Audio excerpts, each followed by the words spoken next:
இந்த நாட்டை மதத்தின் பெயரால் அல்லது வெவ்வேறு விதமான இந்த கோட்பாடுகள் அது இதெல்லாம் சொல்லி பொய்யா சொல்றது. இப்ப நாசிக்கள் செய்தது இதுதான். பொய் பிரச்சாரத்தை கட்டவிழ்த்து விடுவது. இப்படித்தான் பீகார்ல இருக்கிறவங்கலாம் இங்க வந்து துன்புறுத்தப்படுறாங்கன்னு ஒரு பெரிய பொய் பிரச்சாரத்தை கட்டவிழ்த்து விட்டாங்க. அது பொய், உண்மை இல்லை, உண்மை கிடையாதுங்கிறத தோலுரித்து காட்டினோம். அதுதான் இப்பயும் நடக்கிறது. இப்ப இந்த ஒன் நேஷன் ஒன் எலெக்ஷன் இப்படிங்கிறதெல்லாம் இவங்களுக்கு வந்து ஒரே ஒன் நேஷன் ஒன் பர்சன் தான். Adani one nation one industrialist one பர்சன்ங்கிறது அவங்களுடைய அஜெண்டா. ஸோ இது மாதிரியான பன்மைத்துவம் மிகுந்த நம்முடைய நாட்டினுடைய டைவர்சிட்டியை குலைப்பது, இன்க்ளூசிவிட்டியை கொண்டு வராமல் இருக்கிறது, இதையெல்லாம் திராவிட முன்னேற்ற கழகம் எப்படி எதிர்கொள்ளும் என்பதை நிச்சயமாக எங்களுக்கு அந்த 16ஆம் தேதி கூட்டத்திலே மிக விரிவாக முதலமைச்சர் அவர்களும் தலைவர் அவர்களும் சுட்டிக்காட்டுவார்கள். திராவிட முன்னேற்ற கழகம் எந்த விதமான பிற்போக்குத்தனமான சட்டங்களாகட்டும் அல்லது கருத்துக்களாகட்டும் தொடர்ந்து எதிர்க்கும். இந்த மண் பெரியாருடைய மண் என்பதை நினைவில் வைத்துக்கொண்டு நாங்கள் அனைவரும் அவருடைய வழிகாட்டுதலின்படி பணியாற்றிருக்கிறோம்.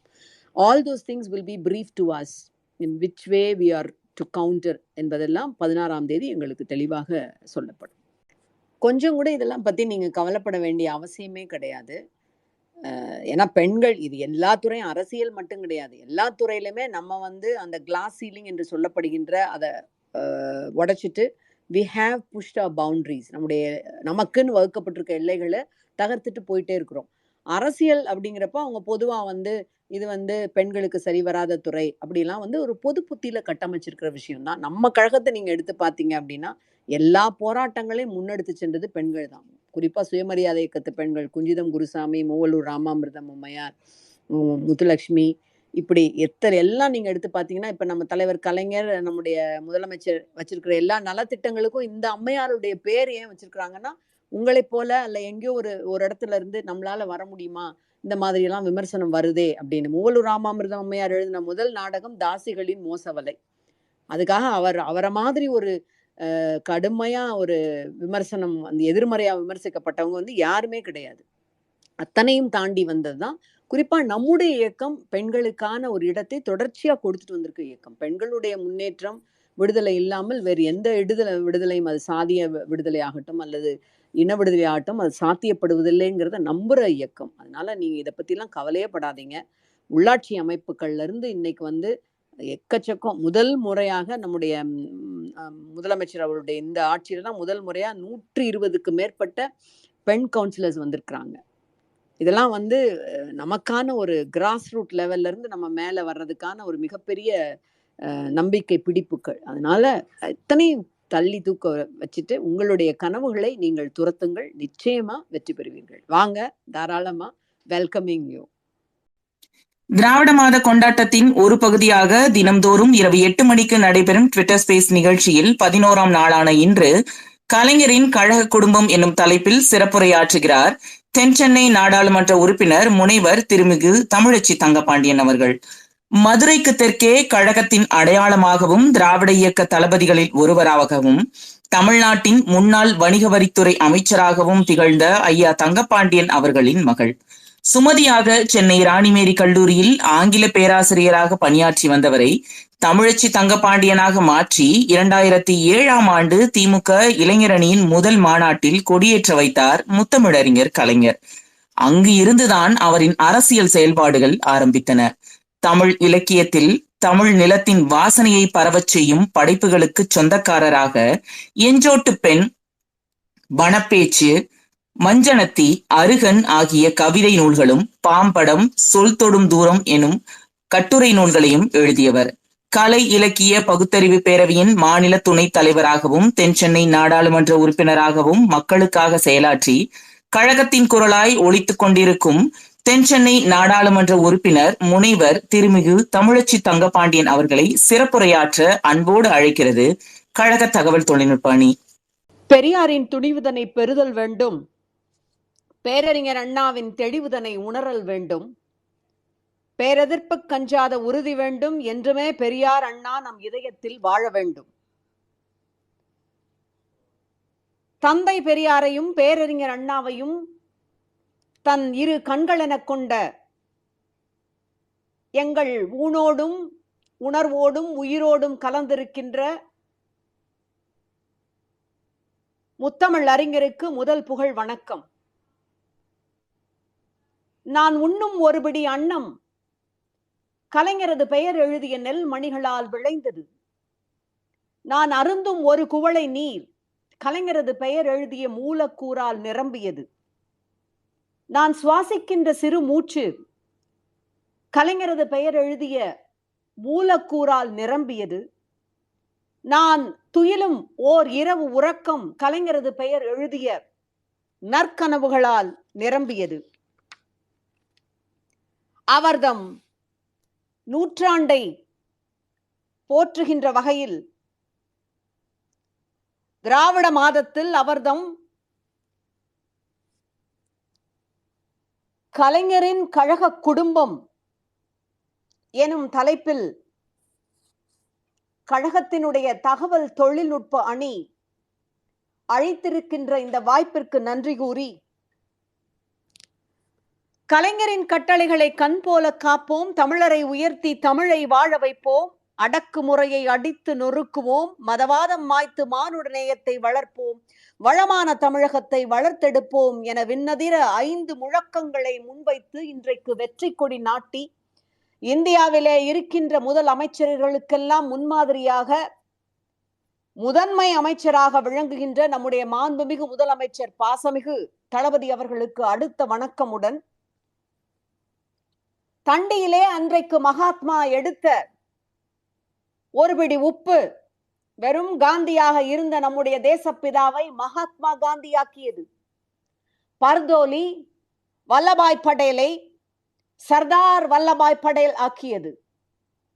இன்றைக்கு தமிழ்நாட்டில் சனாதன கோட்பாட்டை நாங்கள் எதிர்ப்போம் என்று முழங்கி இருக்கின்ற அந்த இளஞ்சிங்கத்தின் குரல் நாளைய தினம் அவரை இந்தியாவின் மாமன்னன் ஆக்கும் என்கின்ற உறுதியோடு,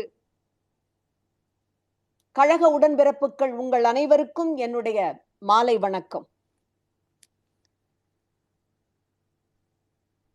கொடுக்கப்பட்டிருக்கின்ற தலைப்பு கலைஞரின் கழக குடும்பம். உணர்ச்சி வயப்பட்ட நிலையில் உங்கள் அனைவரையும் இந்த மாலை நான் சந்திக்கின்றேன். திராவிட முன்னேற்றக் கழகம் என்பது வெறும் அரசியல் கட்சி மட்டுமல்ல, அது ஒரு சமுதாய மறுமலர்ச்சி இயக்கம். அது வெறும் சமுதாய மறுமலர்ச்சி இயக்கம் மட்டுமல்ல, பாசமிக்க குடும்ப உணர்வோடு கூடிய வளர்ந்து நிற்கின்ற ஆலமரம் என்று எப்பொழுதும் நம்முடைய தலைவர் கலைஞர் அவர்கள் சொல்லுகின்ற அந்த சொற்றொடரை நினைத்து பார்க்கின்றேன்.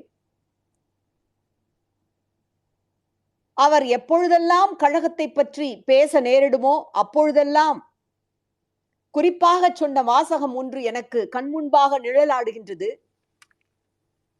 தலைவர் கலைஞர் சொல்வார், எனக்கு தாய் தந்தை மனைவிகள் பிள்ளைகள் சகோதரர்கள் என்றிருந்தாலும் அவர்களில் சிலர் என்னை விட்டு பிரிந்தாலும் அல்லது என்னுடன் வாழ்ந்தாலும் நான் குடும்பம் என்று கருதுவது, என்னையும் ஓர் அங்கமாய் பிணைத்துக் கொண்டிருப்பதும் இந்த இயக்கம் ஒன்றை தவிர வேறு ஒன்றும் இல்லை.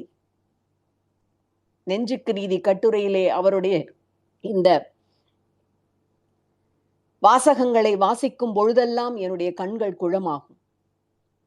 கலைஞர் எந்த இடத்தை நிறைவு செய்கிறார் என்று பார்த்தால், பேராசிரியர் உடைய அந்த வார்த்தைகளில் சொல்வதானால், ஒரு புலவருடைய இடத்தை அல்ல, ஒரு சட்டமன்ற உறுப்பினருடைய இடத்தை கூட அல்ல, ஓர் எழுத்தாளருடைய இடத்தை அல்ல, தந்தை பெரியாரின் இடத்தையும் அறிஞர் அண்ணாவின் இடத்தையும் அவர் நிறைவு செய்கிறார் என்பார். இவற்றை எல்லாம் தாண்டி நம்முடைய கழக உடன்பிறப்புகள் ஒவ்வொருவருடைய குடும்ப தலைவர் என்கின்ற இடத்தையும் அவர் நிறைவு செய்கிறார் என்பதுதான் இன்றைக்கு நான் உங்கள் முன்பாக பகிர இருக்கின்ற செய்தி. அது 1988ஆம் ஆண்டு சென்னை கடற்கரை சீரணி அரங்கில் தேசிய முன்னணி துவக்க விழா. மரியாதைக்குரிய தலைவர்கள் VP Singh, NT Ramarao, Ramakrishna Hegde, SR பொம்மை உள்ளிட்ட பல தலைவர்கள் அங்கே கூடியிருக்கிறார்கள். தலைவர் கலைஞர் பேசுவதற்காக எழுந்து நிற்கின்றார். கூட்டம் அமைதியடைகின்றது. அவர் அனைத்து தலைவர்களுடைய பெயர்களையும் விழித்துக் கொண்டு வந்த பின்பு அந்த விழித்தலின் நிறைவாக என் உயிரினும் மேலான உடன்பிறப்புகளே என்கின்றார். கைதட்டல் விண்ணை பிளக்கின்றது. கடல் அலைகளையும் மீறி உடன்பிறப்புகளின் அங்கே கூடியிருப்போரின் கரகோஷம் காதை பிளக்கின்றது. மேடையிலே அமர்ந்திருக்கின்ற மரியாதைக்குரிய VP சிங் அவர்களுக்கு மிகப்பெரிய வியப்பு.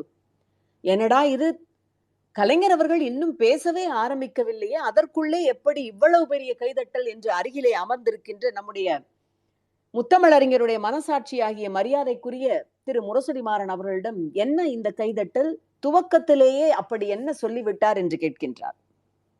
நம்முடைய மரியாதைக்குரிய மாறன் அவர்கள், கலைஞர் அவர்கள் தமது தொண்டர்களை உடன்பிறப்புகளே என்றுதான் எப்பொழுதும் அழைப்பது வழக்கம் என்று ஆங்கிலத்தில் விளக்கமாக எடுத்துச் சொல்ல VP சிங் அவர்கள் அப்படியே வியந்து போய் அமர்ந்து விட்டார். எதற்கு சொல்கிறேன் என்றால், இந்த சம்பவத்தை இந்தியாவில் எத்தனையோ அரசியல் கட்சிகள் உண்டு, ஏன் உலக அரங்கிலே கூட உண்டு. ஆனால் எந்த கட்சி தலைவனுக்கும் தொண்டனுக்கும் இத்தகைய ரத்தமும் சதையுமான உறவை காண முடியாது. அது திராவிட முன்னேற்ற கழகத்திற்கு மட்டுமே உரிய நமக்கான சொத்து. அந்த வகையிலே நெஞ்சு நிமிர்த்து பெருமையோடு நான் சொல்லிக் கொள்வேன், ஆம், இது ஒரு குடும்ப கட்சிதான். தலைமுறை தலைமுறையாக பாட்டன்கள், பூட்டன்கள், தந்தைமார்கள், எங்களுடைய தாய்மார்கள் என்று தங்களை இந்த கட்சியோடு இணைத்துக் கொண்டு அவர்களுடைய வழித்தோன்றர்களாக எங்கள் உடம்பில் ஓடுவது வெறும் சிவப்பு ரத்தம் அல்ல, கருப்பு சிவப்பு ரத்தம்தான் என்று பெருமையோடு சொல்லுகின்ற கலைஞரின் கழக குடும்பத்தை சார்ந்தவள் நான். என்னுடைய உடன்பிறப்புகள் இங்கிருக்கின்ற அத்தனை பேரும் என்கின்ற பெருமையோடு என்னுடைய உரையை நான் தொடர்கின்றேன். குடும்பத் தலைவர் என்றொரு சொற்றொடரை உங்கள் முன்பாக வைத்தேன். கிரேக்கர்களுடைய அரசியல் என்பது பகுத்தறிவை அடிப்படையாக கொண்டது. ரோமானியர்களின் அரசியல் என்பது அன்பை அடிப்படையாக கொண்டது. ஆனால் நம்முடைய முத்தமிழறிஞர் தலைவர் கலைஞரின் அரசியலோ இரண்டையும் இணைந்து பிசைந்த, பகுத்தறிவையும் அன்பையும் இணைந்து பிசைந்த அற்புதமான ஒரு கலவையை கொண்டது. அரசியல், போராட்டம், எதிர்க்கட்சி தலைமை, மக்களுக்கான உரிமை, மூட சித்தாந்தங்களை தீயிட்டு கொளுத்துவது என்றெல்லாம் வரும்பொழுது பகுத்தறிவையும், நம்முடைய கழக குடும்பம் என்று வரும்பொழுது குடும்ப தலைவனாக அன்பை மட்டுமே முன்னிறுத்துகின்ற அற்புதமான அரசியல் அவருடைய அரசியல். உதாரணத்திற்கு ஒன்றிரண்டு சோறு பதமாக சில நிகழ்ச்சிகளை நான் சுட்டலாம் என்று நிற்கின்றேன். 1980ஆம் ஆண்டு சங்கரன் கோயில் சுப்பையா என்கின்ற நம்முடைய மரியாதைக்குரிய சட்டமன்ற உறுப்பினர் கார் விபத்தொன்றில் மரணமடைகின்றார். இரங்கல் தெரிவிப்பதற்காக அவருடைய இல்லத்திற்கு சென்றிருக்கின்ற நம்முடைய தலைவர் கலைஞர் அவர்கள் அறிவிக்கின்றார், சங்கரன் கோயில் சுப்பையா குடும்பத்தை கழகம் சுவீகரித்துக் கொள்ளும் என்று. அப்படி அறிவித்ததோடு மட்டுமல்ல, அண்ணன் சுப்பையாவினுடைய சகோதரர் மதிப்பிற்குரிய அண்ணன் தங்கவேலு அவர்களுக்கு சட்டமன்றத்திலே போட்டியிடுவதற்கு வாய்ப்பையும் தந்து வெற்றி பெற்றவுடன் அவரை மந்திரியாகவும் ஆக்கி அழகு பார்த்தவர் அவர்தான். மட்டுமல்ல, நம்முடைய கழகத்தினுடைய மூத்த முன்னோடி CP சிற்றரசு, நாம் அனைவரும் அறிவோம். அவருடைய உரையாடல் தன்மையையும் அவருடைய பேச்சு திறமையும், கழகத்தின் கொள்கைகளை அவர் மேடைதோறும் முழங்கியதையும், அவர் நோய்வாய்ப்பட்டு ஆஸ்திரேலியா செல்லும் பயணத்தின் பொழுது பிரிஸ்பேனிலே இருக்கின்ற ஒரு மருத்துவமனையில் அனுமதிக்கப்பட்டிருக்கின்றார் என்கின்ற செய்தி தலைவர் கலைஞருக்கு வருகின்றது. CP சிற்றரசு ஐயாவிற்கு நம்முடைய அண்ணா நகரிலே இருக்கின்ற சாந்தி காலனியில் ஒரு அருமையான சிலையையும் வடிக்க செய்தவர் முத்தமிழறிஞர் தான். சித்தாந்தங்களை விளக்கி நம்முடைய கழகத்திற்கு வலு சேர்த்தவர்களை நினைவை போற்றும் வண்ணம் சிலைகளாகவும், அவர்தம் நினைவு நாளில் அவர் குறித்த நினைவுகளை கடிதங்களாகவும் மட்டுமே பகிர்ந்து கொள்வது என்பது நம்முடைய கலைஞருடைய வழக்கம் அல்ல. அதையும் தாண்டி குடும்ப ரீதியாக, மிக முக்கியமாக அவர்தம் உடல் நலனில், மன நலனில் ஒரு குடும்ப தலைவராக அவர் அக்கறை கொண்டிருந்தார் என்பதற்காகத்தான் இத்தனை சான்றுகள். ஐயா சிற்றரசு அவர்கள் ஆஸ்திரேலியாவிலே இருக்கின்ற மருத்துவமனையிலே அனுமதிக்கப்பட்டிருக்கிறார் என்றவுடன் அந்த செய்தியை அறிந்து ஆஸ்திரேலிய தூதரகம் வாயிலாக பிரிஸ்பேனிலே இருக்கின்ற மருத்துவமனையிலே அனுமதிக்கப்பட்டிருந்த சிற்றரசு ஐயாவிடம் உரையாடிய பின்புதான் நிம்மதியாக தலைவர் கலைஞர் அவர்கள் உறங்கச் சென்றார் என்பதை நாம் அறிகின்றோம். ஒரு இயக்கத்தினுடைய தலைவன் வல்லவனாக, நாட்டை வழி நடத்துபவனாக, மக்களுக்கான உரிமைகளை பெற்றுத் தருபவனாக, அவனுடைய நலத்திட்டங்களை சட்டங்களின் வாயிலாக நிறைவேற்றுவனாக மட்டுமே இருப்பதால் இந்த உலகம் அல்லது மக்கள் அவனை கொண்டாடி விடுவார்களா? மனிதநேயம் மிக்கவனாக, தங்களுடைய நலனில், உடல் மன நலனில் அக்கறை உள்ள குடும்பத் தலைவனாக ஒரு இயக்கத்தை கட்டிக்காத்த அந்த பாரம்பரியத்திற்கு சொந்தக்காரர் என்பதால் தான் நூற்றாண்டை கடந்தும் தலைவர் கலைஞருடைய புகழ் என்றென்றைக்கும் நிலைத்து நிற்கின்ற பெருமை உடைத்து. மாற்றுக் கட்சிக்கு கவிஞர் கண்ணதாசன் சென்று விட்டார். நம்முடைய தாய் கழகத்திலே இருந்தவர், தலைவர் கலைஞர் மீது அன்பு கொண்டிருந்தவர். அவர் எந்த கட்சியில் இருந்தாலும் கவலை இல்லை என்று அமெரிக்காவிலே கவிஞர் கண்ணதாசன் அவர்கள் உடல் நலிவுற்று இருந்த பொழுது 1981ஆம் ஆண்டு என்று நான் நினைக்கின்றேன், கவிஞர் கண்ணதாசனுடைய சிகிச்சைக்கான செலவை அரசே ஏற்க வேண்டும் என்று சட்டமன்றத்திலே ஒரு கோரிக்கையை முன்வைக்கின்றார். அரசும் அதை ஏற்றுக்கொண்டு நிறைவேற்றுகின்றது. அதுபோலத்தான் கழகத்தினுடைய மூத்த தலைவர் ஐயா NVN நடராஜன் அவர்கள் உடல் நலம் குன்றியிருந்த சமயம் சென்னை மருத்துவமனையிலே அவர் அனுமதிக்கப்பட்டிருந்தார். அவருக்கு சிறப்பு சிகிச்சை செய்வதற்கு பஞ்சாப் சண்டிகரிலே இருந்து அந்த துறையை சார்ந்த ஒரு துறை வல்லுநர் மருத்துவர் வந்தார், நலமாக இருக்கும் என்று சொல்லப்படுகின்றது. உடனடியாக அதற்கான உதவிகளை செய்து அவருடைய உடல் நலன் தேறி வருவதற்கான அந்த முயற்சிகளை மேற்கொண்டவர் முத்தமிழறிஞர் தலைவர் கலைஞர். ஒரு சோறு பதமாக இந்த நிகழ்ச்சிகளை நான் சுட்டிக்காட்டியதற்கு காரணம், நம்முடைய கழகத்தை அவர் எப்பொழுதும் ஒரு மிகப்பெரிய குடும்பமாக கருதி வந்திருக்கின்றார். பேரறிஞர் அண்ணா சொல்லுவது போல, நாம் அனைவரும் ஒரு தாயினுடைய வயிற்றிலே பிறக்க முடியாது என்பதால் தான் வெவ்வேறு தாயினுடைய வயிற்றிலே பிறந்து இன்றைக்கு சகோதரர்களாக சகோதரிகளாக அன்பிற்குரிய உடன்பிறப்புகளாக அழைக்கப்பட்டு கொண்டிருக்கிறோம் என்பதை ஒவ்வொரு செய்கையிலும் ஒவ்வொரு தன்னுடைய எழுத்திலும் பேச்சிலும் வெளிப்படுத்தியவர் முத்தமிழறிஞர் தலைவர் கலைஞர். நம்முடைய கழக உடன்பிறப்புகள் எந்த காலகட்டத்திலும் அவர்கள் எந்த காரியத்தை செய்தாலும் அதிலே மிகச் சிறப்பாக தங்களை ஒப்படைத்துக் கொள்வார்கள் என்பதிலே அசையாத நம்பிக்கை கொண்டிருந்தவர் தலைவர் கலைஞர். மிக வேடிக்கையாக அவர் பலமுறை சொல்லுவார். அதாவது நம்முடைய உடன்பிறப்புகளை குறித்து பேசும் பொழுதெல்லாம் அவர் ஒரு கேலியாக, அதே சமயம் தகுந்த உதாரணங்களோடு சொல்லுகின்ற ஒரு வாசகம் உண்டு. 1989ஆம் ஆண்டு மக்களவை பொது தேர்தலின் பொழுது அவர் சொன்னார், என்னுடைய தம்பிகள் தூங்கினால் கும்பகர்ணன், எழுந்தால் இந்திரஜித் என்று.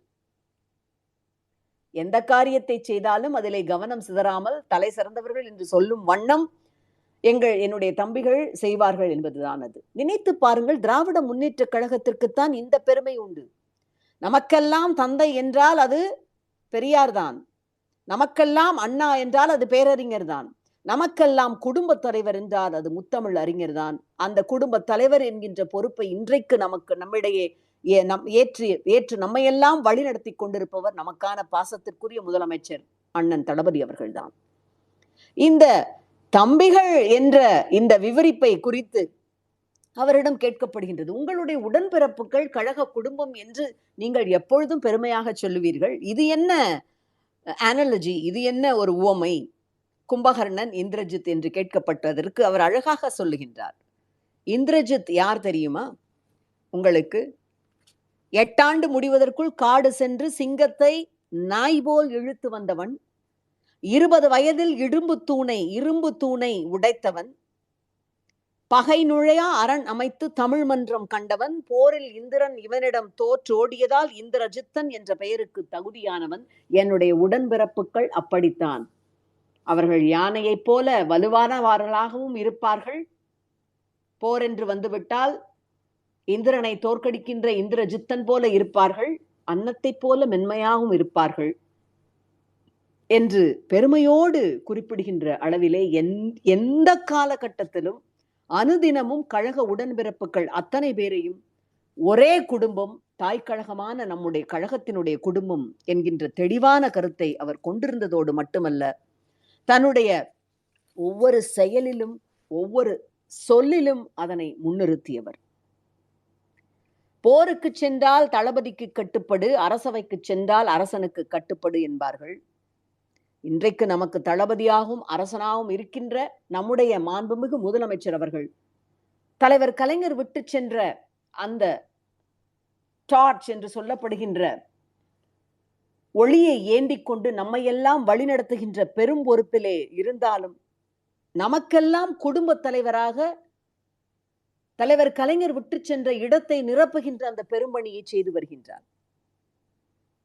தலைவர் கலைஞர் முதலமைச்சராக பொறுப்பேற்றுக் கொண்ட ஒரு சமயம் மிக அழகாக நம்முடைய கழகம் எப்படிப்பட்ட ஒரு விதையிலே இருந்து எழுந்த கழகம் என்பதை சுட்டிக்காட்டி பேசுகின்றார். அது கோவையிலே நடைபெற்ற அண்ணா 100 விழா என்று எனக்கு நினைவு. திராவிட முன்னேற்ற கழகம் என்பது ஒரு உணர்ச்சி கலப்பு மிகுந்த இயக்கம். அது வெறும் உணர்ச்சி கலப்பு மிகுந்த இயக்கம் மட்டுமல்ல, சுத்த சுயம்புமான தமிழ் ரத்த கலப்பு மிகுந்த இயக்கம் என்கின்றார். செல்கின்ற மேடைகளிலெல்லாம், எடுத்து வைக்கின்ற கருத்துக்களிலெல்லாம், எதிரிகளை நேர்கொள்ள நேர்கின்ற போர்களிலெல்லாம் உடன்பிறப்புகளை பற்றி குறிப்பிடும் பொழுது அவர் எப்பொழுதும் குடும்பத்தில் ஒருவர் என்று, நம்முடைய உணர்ச்சி பூர்வமான இரத்த கலப்பு மிகுந்த இயக்கம் என்று பெருமையோடே குறிப்பிடுகின்றார். முதலமைச்சராக பொறுப்பேற்றுக் கொண்ட அந்த சந்தர்ப்பத்தில் கூட அவர் சொல்வது என்னவென்றால், நான் எங்கோ இருந்து தமிழகத்தை ஆள வந்தவன் இல்லை, ஆண்டவனால் அனுப்பப்பட்ட அவதார புருஷனும் அல்ல, உங்களிடமிருந்து வந்தவன், உங்களில் ஒருவன், உங்கள் உடம்பு சதை ரத்தம் எலும்பு மூச்சு, உங்கள் உடம்பு சதை ரத்தம் எலும்பு மூச்சு. கலைஞரின் கழக குடும்பம் என்பதற்கான விவரணை இதைவிட என்ன வேண்டும்? நெருப்பினிலே தமிழ் செய்து நீசர்கள் முன் போட்டான், தண்ணீரில் தமிழ் செய்து தவித்தவர்கள் முன் வைத்தான் என்கின்ற காசி ஆனந்தன் ஐயாவினுடைய அந்த வரிகளை இங்கே நினைவு கூர்ந்து, நான் பேசுவதன் துவக்கமாக இந்த கழக குடும்பம் என்கின்ற உரைக்கு வருவதற்கு முன்பாக ஒரு கருத்தை சுட்டிக்காட்டி என்னுடைய உரையை துவக்கினேன். சனாதன கோட்பாடுகளுக்கு நாம் எதிரானவர்களே தவிர எந்த மதத்திற்கும் நாம் எதிரானவர்கள் அல்ல என்கின்ற தெளிவோடு, அந்த தெளிவில் எப்படி உறுதியாக நம்முடைய இளைஞரணி செயலாளர் இன்று வரை இருக்கின்றார், நாளையும் இருப்பார் என்பதற்கு வரலாற்றிலே இருந்து 2 சம்பவங்களை நான் சுட்டிக்காட்ட விரும்புகின்றேன்.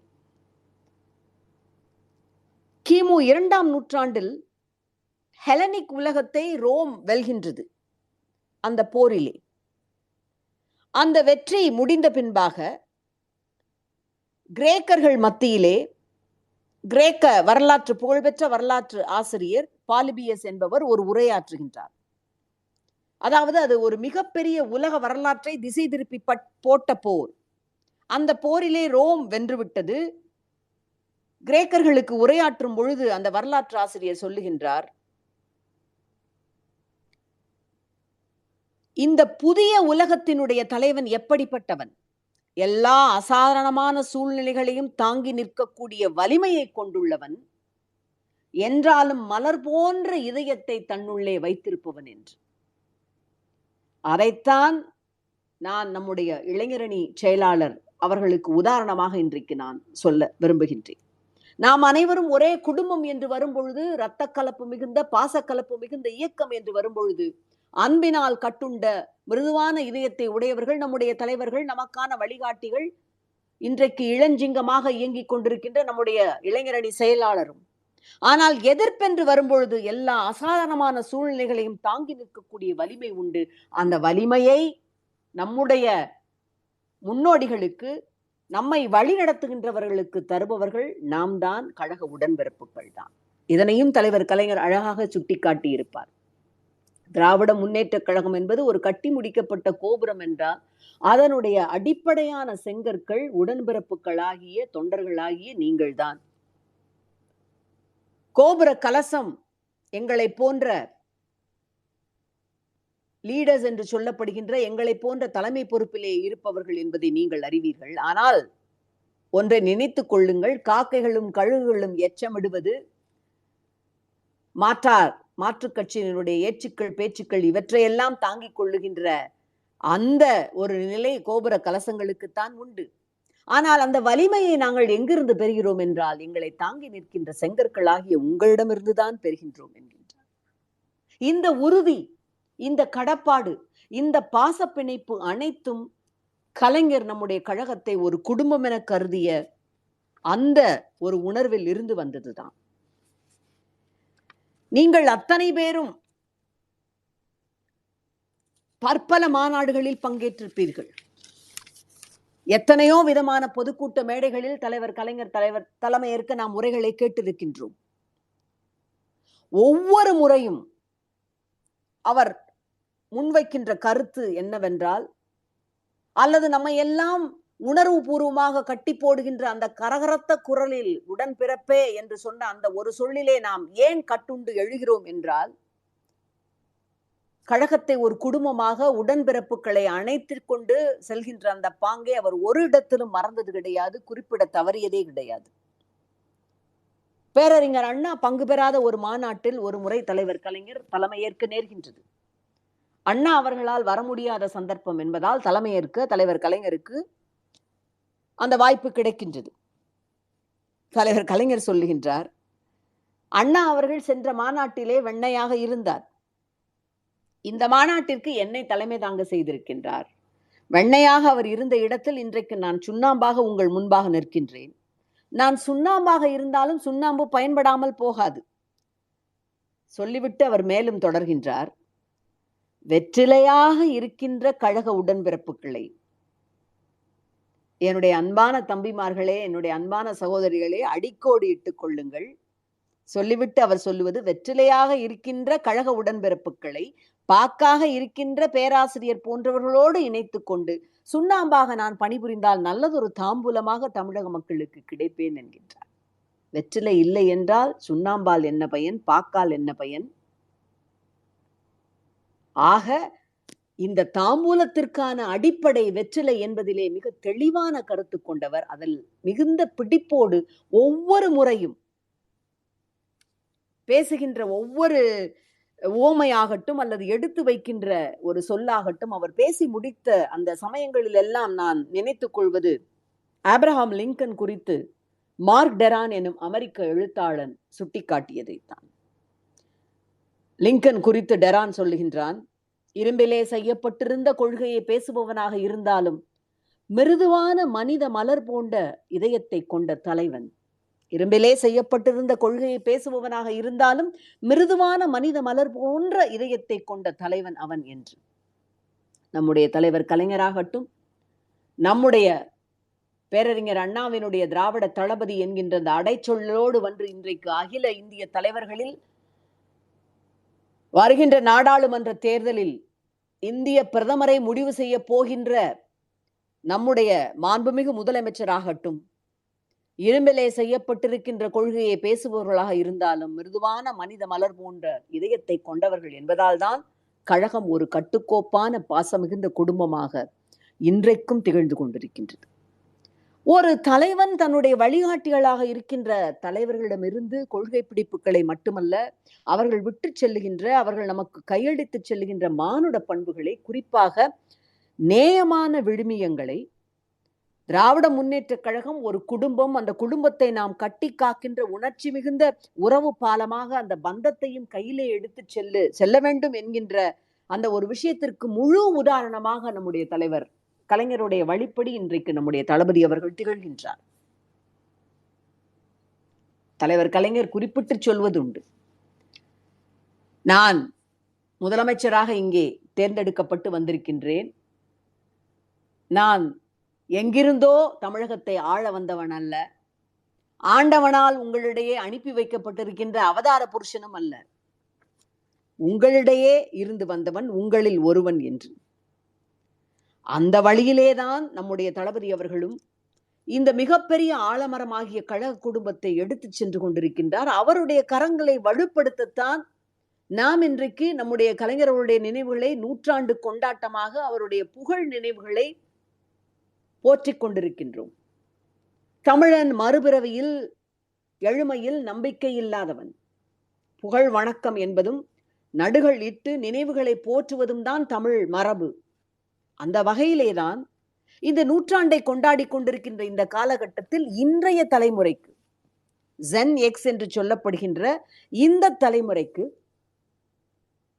ஏனென்றால் என்னுடைய தந்தைக்கு தந்தை, என்னுடைய தாத்தா கழகத்தின் உறுப்பினர், என்னுடைய தந்தை உறுப்பினர், நான் உறுப்பினர், என்னுடைய குடும்பங்களும் இந்த குடும்ப உறுப்பினர்களும் இதிலே உறுப்பினர் என்பதிலே பெருமை கொள்ளுகின்ற அந்த பாரம்பரியத்திலே இருந்து நாம் வந்திருக்கின்றோம். அதனால்தான் நீங்கள் குடும்ப அரசியல் செய்கிறீர்கள், திராவிட முன்னேற்ற கழகம் குடும்ப அரசியல் கட்சி என்று சொன்னால் நெஞ்சு நிமிர்த்தி ஆமாம், நாங்கள் குடும்ப அரசியல் செய்பவர்கள் தான். இன்றைக்கு எங்களை வந்து நீங்கள் வாரிசுகள் என்று கேட்கிறீர்களே, 1.5 வருட ஆண்டுகளில் அந்த மிசா சமயங்களில் எல்லாம் நாங்கள் சிறையிலே எங்களுடைய தந்தைமார்கள், எங்களுடைய சித்தப்பாக்கள், பெரியப்பாக்கள், நாங்கள் அன்போடு மாமா என்று அழைக்கின்ற கழக உறுப்பினர்கள் அத்தனை பேரும் சிறையிலே இருந்த பொழுது, சிறு சிறு குழந்தைகளாக சிறை வாசலில் அல்லது அன்றைக்கு மாவட்ட ஆட்சித்தலைவர் அலுவலகத்தின் முன்பாக கிட்டத்தட்ட 1 மாதம் நிற்கும் பொழுது எங்கு போனீர்கள், அங்கு வந்து அந்த வாரிசுகள் குறித்து நீங்கள் ஏன் கேள்வி எழுப்பவில்லை என்றெல்லாம் நான் விமர்சனம் வைப்பவர்களிடம் சொல்வதுண்டு. அந்த விமர்சனம் வைப்பவர்களுக்கும் இன்றைய தலைமுறைக்கும் இந்த குடும்பம் என்பதற்கான விதை எங்கு ஊன்றப்பட்டிருக்கிறது என்பதற்கான அந்த விதை ஊன்றப்பட்ட சம்பவங்களை நம்முடைய தலைவர் கலைஞர் வாழ்க்கையில், நம்முடைய பேரறிஞர் அண்ணா அவருடைய வாழ்க்கையில், இந்த கழகம் உருவாக்கப்பட்ட காலகட்டத்தில் நடந்த சம்பவங்களை வைத்து விளக்கலாம் என்று இருக்கின்றேன். ஓரிரு சம்பவங்கள். நம்முடைய தலைவர் கலைஞர் அவர்கள் முதல் கூட்டம் 2-3 கூட்டங்களுக்கு பின்பாக புதுக்கோட்டையிலே ஒரு கூட்டத்திலே பேசுவதற்கு ஒப்புக்கொண்டிருக்கின்றார். அது குறித்து அவருடைய அந்த நெஞ்சுக்கு நீதியில் அழகாக குறிப்பிட்டு சொல்கின்றார். அந்த கூட்டத்திற்கு அவர் பேசச் செல்வதற்கு முன்பாக நம்முடைய பாசத்திற்குரிய அம்மையார் பத்மா என்கின்ற அந்த அம்மையார் அவர் உயிர் போகக்கூடிய நிலையிலே இருக்கின்றார். கூட்டத்திற்கு அவரை ஏற்பாடு செய்து அவருடைய நண்பர் அருணாசலம் என்பவர் இவரை அழைத்து செல்ல வந்து விட்டார். மனைவியினுடைய உடல்நிலையை சொல்லுகின்றார். வருத்தத்தோடு அவரும் சேர்ந்து அழுதுவிட்டு, இருந்தாலும் நீங்கள் கூட்டத்திற்கு வர வேண்டும், இல்லை என்றால் மக்கள் ஏமாந்து விடுவார்கள் என்கின்றார். வருகிறேன் என்று சொல்லிவிட்டு புதுக்கோட்டைக்கு செல்கின்றார். திரும்பி வந்த பொழுது மனைவி உயிரோடு இல்லை. தலைவர் கலைஞர் எழுதுகின்றார், ஒரு லாரியிலே ஏறி திருவாரூர் வந்தேன். வந்தபொழுது நான் பார்த்தது என் மனைவியினுடைய பிணத்தைத்தான். அந்த மனைவிக்கு பிறந்த குழந்தைதான் மூக்காமுத்து. அந்த குழந்தையை எடுத்து கொஞ்சி, ஐயோ பாவம் இப்படி ஆகிவிட்டதே என்று வருத்தப்பட்டிருக்கின்ற அந்த நேரத்தில் இந்த சாதாரண தொண்டன் வீட்டிற்கு ஈரோட்டிலே இருந்து வந்து ஆறுதல் சொன்னவர்தான் தந்தை பெரியார். எப்படி இந்த இயக்கம் ஒரு குடும்பமாய் வளர்ந்திருக்கிறது என்பதை நீங்கள் எண்ணி பாருங்கள். ஒரு ஏழை தொண்டன், விளம்பரமாகாத ஒரு தொண்டன், அவன் வீட்டிலே ஒரு துன்பவியல் ஏற்பட்டு விட்டது என்றால் அவருக்கு கூட ஆறுதல் சொல்ல நான் வருவேன் என்று ஐயா பெரியார் வந்தாரே, அதுதான் இந்த இயக்கத்திற்கு ஊற்றப்பட்ட நீர். அந்த ஊற்றப்பட்ட நீரின் வடத்திலேதான் என் தந்தையை எங்கள் குடும்பம் இழந்து நின்ற பொழுது எங்களோடு இணைந்து வந்து என் தந்தை குறித்த இழந்த சோகத்தை பகிர்ந்து கொண்டு, எனக்கு ஆறுதல் சொல்ல யாருக்கும் வலிமை இல்லை, பலமுறை தங்கபாண்டியனை தங்காபாண்டியன் என்று நான் அழைத்திருக்கின்றேன், இன்றைக்கு தங்காபாண்டியனாக சென்று விட்டாரே என்று எங்களோடு உடன் நின்ற அந்த முத்தமிழறிஞருடைய குடும்ப பாசம், அன்றைக்கு தந்தை பெரியார் அங்கே ஊற்றிய நீர். அது மட்டுமல்ல, அந்த அதே வழியிலேதான் பேரறிஞர் அண்ணாவும் தலைவர் கலைஞரோடு பயணம் செய்திருக்கின்றார். பல இடங்களிலே நீங்கள் பார்த்தீர்கள் என்றால் இருவருடைய அன்னையிடத்தும், இருவருக்கும் பேரறிஞருடைய அம்மாவாகட்டும் அல்லது தலைவர் கலைஞருடைய அம்மாவாகட்டும், இருவரும் ஒருவரோடு ஒருவர் இருவரிடத்தும் அன்பு கொண்டு குழந்தைகளாக மகன்களாக உணவுண்டு போராட்டத்துக்கு செல்வது, பொதுக்கூட்டத்திற்கு செல்வது என்றிருந்திருக்கிறார்கள். அந்த வழக்கத்தை தான் நீங்கள் திராவிட முன்னேற்ற கழகத்தின் ஒவ்வொரு குடும்பத்திலும் பார்க்கலாம். கலைஞரின் கழக குடும்பம் என்றால் அது தங்கப்பாண்டியனுடைய குடும்பம், எங்கள் பெரியப்பா தென்னரசுவனுடைய குடும்பம், என் தம்பி எங்களுடைய குடும்பம் என்பதன் தொடர்ச்சியாகத்தான் இங்கே நான் மிக பெருமிதத்தோடு நம்முடைய வரலாற்றிலே இந்த குடும்ப உறவு என்பது எப்படி பதியப்பட்டிருக்கிறது என்ற சம்பவங்களை பகிர்கின்றேன். திருச்சியிலே நடந்த ஒரு சம்பவத்தையும் அவர் குறிப்பிட்டு சொல்லி இருக்கின்றார். பேரறிஞர் அண்ணாவிற்கும் இவருக்கும் இடையிலான ஒரு சம்பவம் அது. தலைவருடைய நெஞ்சுக்கு நீதியை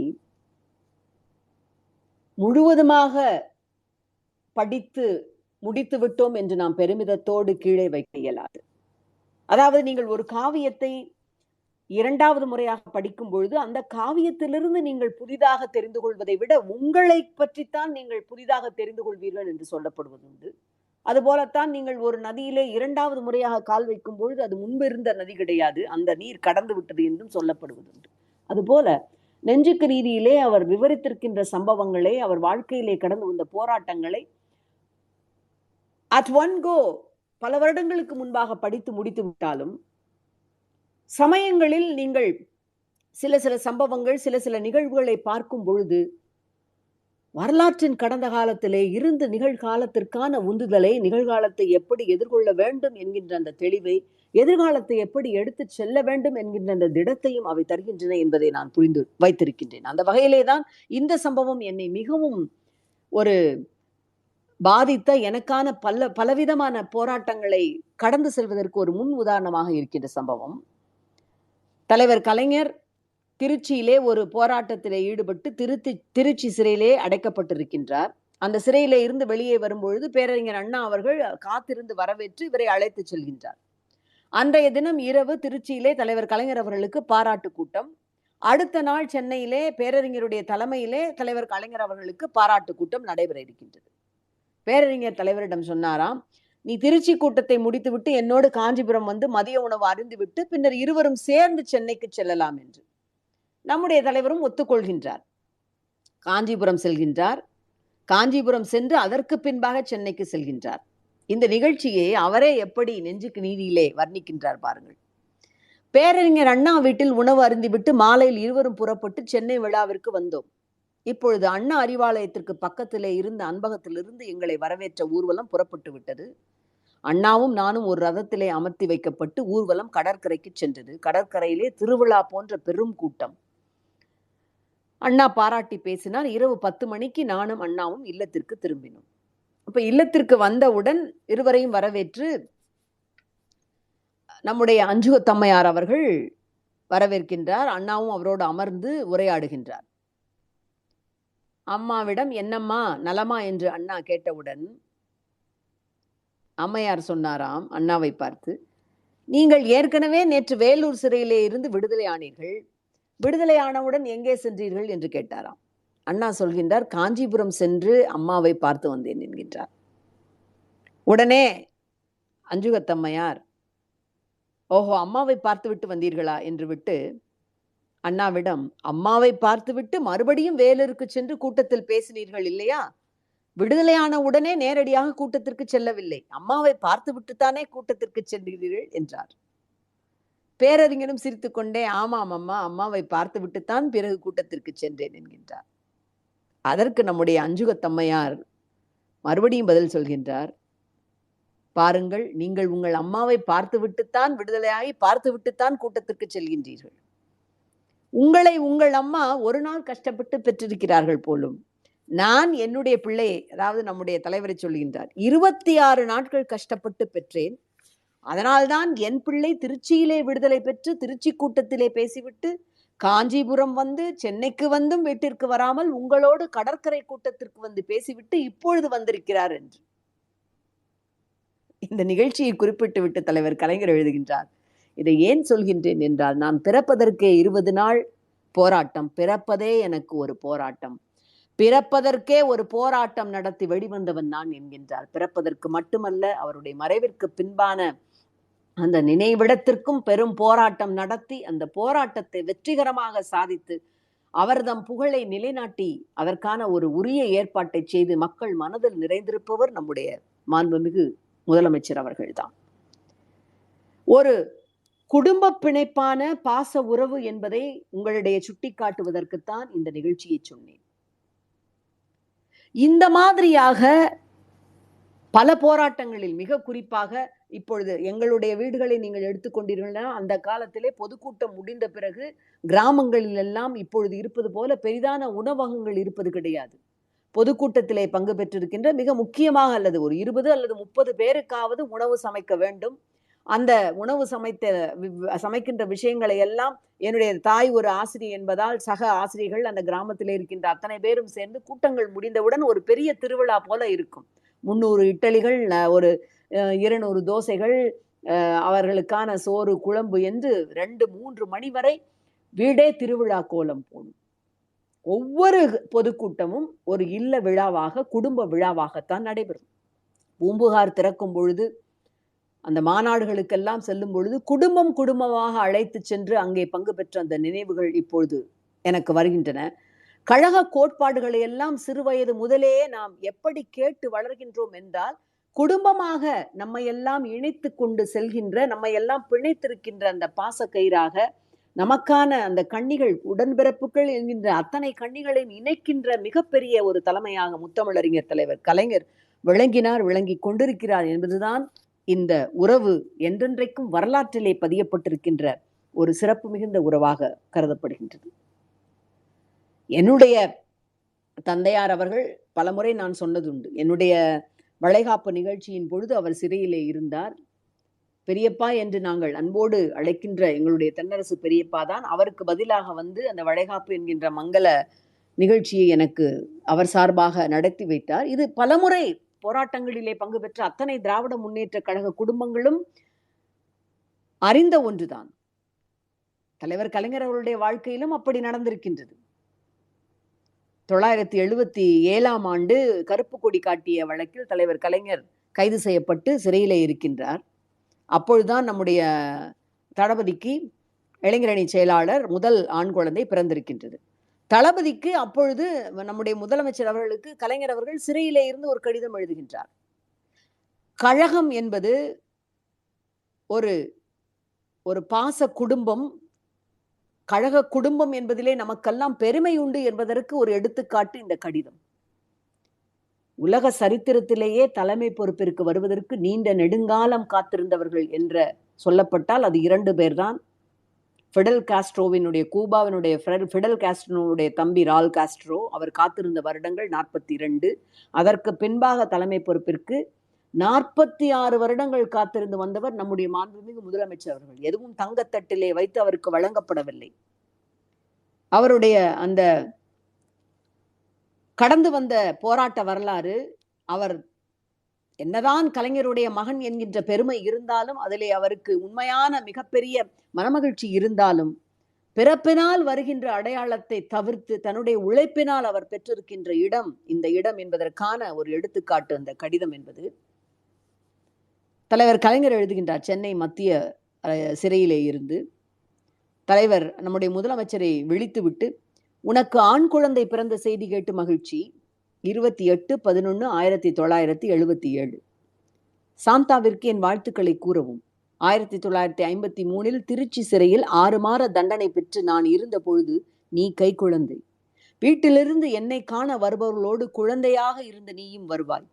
23 ஆண்டுகளுக்கு பிறகு 1976ஆம் ஆண்டு ஓராண்டு நீ சிறையில் இருந்த பொழுது நான் உன்னை காண வந்து கொண்டிருந்தேன். உன்னுடனும் கழக உடன்பிறப்புகளுடனும் தம்பி மாறன் மிசா கைதியாக இருந்த பொழுது அவனுக்கோர் பெண் பிறந்தது. அந்த குழந்தையும் தன் தந்தையை பார்க்க சிறைச்சாலைக்குத்தான் வந்து கொண்டிருந்தது.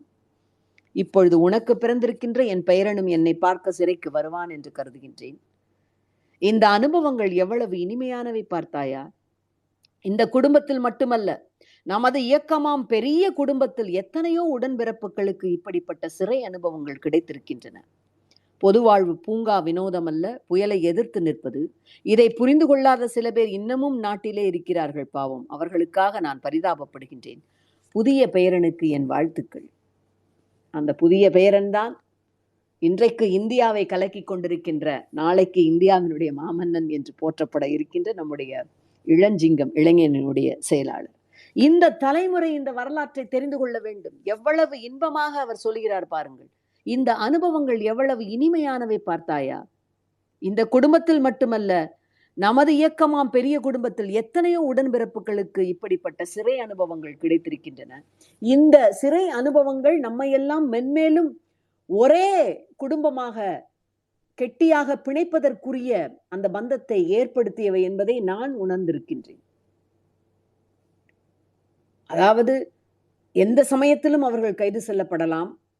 தயாராக உடைகளை எல்லாம் ஒரு சிறிய பெட்டியிலே வைத்திருப்பார்கள். வாருங்கள் என்று சொன்னவுடன் யாரும் அதை பற்றி அம்மாவோ அல்லது வேறு யாரோ கவலைப்பட மாட்டார்கள். எங்கோ சுற்றுலாவிற்கு செல்வது போல், ஏனென்றால் தயாராக இருக்கும், அதனை எடுத்துக்கொண்டு அப்படியே செல்வார்கள். அதே மாதிரி இந்த குடும்ப உறவை நான் எப்பொழுது அனுபவித்திருக்கிறேன் என்றால், என்னுடைய தந்தை தோல்வியுற்ற காலம் 3 முறை அவர் சட்டமன்ற தேர்தலிலே தோல்வியுற்றிருக்கின்றார். வெற்றி பெற்றால் வீடுகளிலே வந்து அத்தனை பேரும் குவிவதை நீங்கள் பார்த்திருக்கிறீர்கள். ஆனால் தோல்வியுற்ற ஒவ்வொரு சந்தர்ப்பத்திலும் கழக உடன்பிறப்புகள், எங்களுடைய அருப்புக்கோட்டை தொகுதியை சார்ந்த மக்கள் அத்தனை பேரும் வந்து கிட்டத்தட்ட 3-4 நாட்களுக்கு மேலாக எங்களுடைய வீட்டிலே இருந்து எங்களுக்கான அந்த உரத்தை தந்தவர்கள். இவற்றை பார்த்து வளர்ந்தவர்கள் நாங்கள்.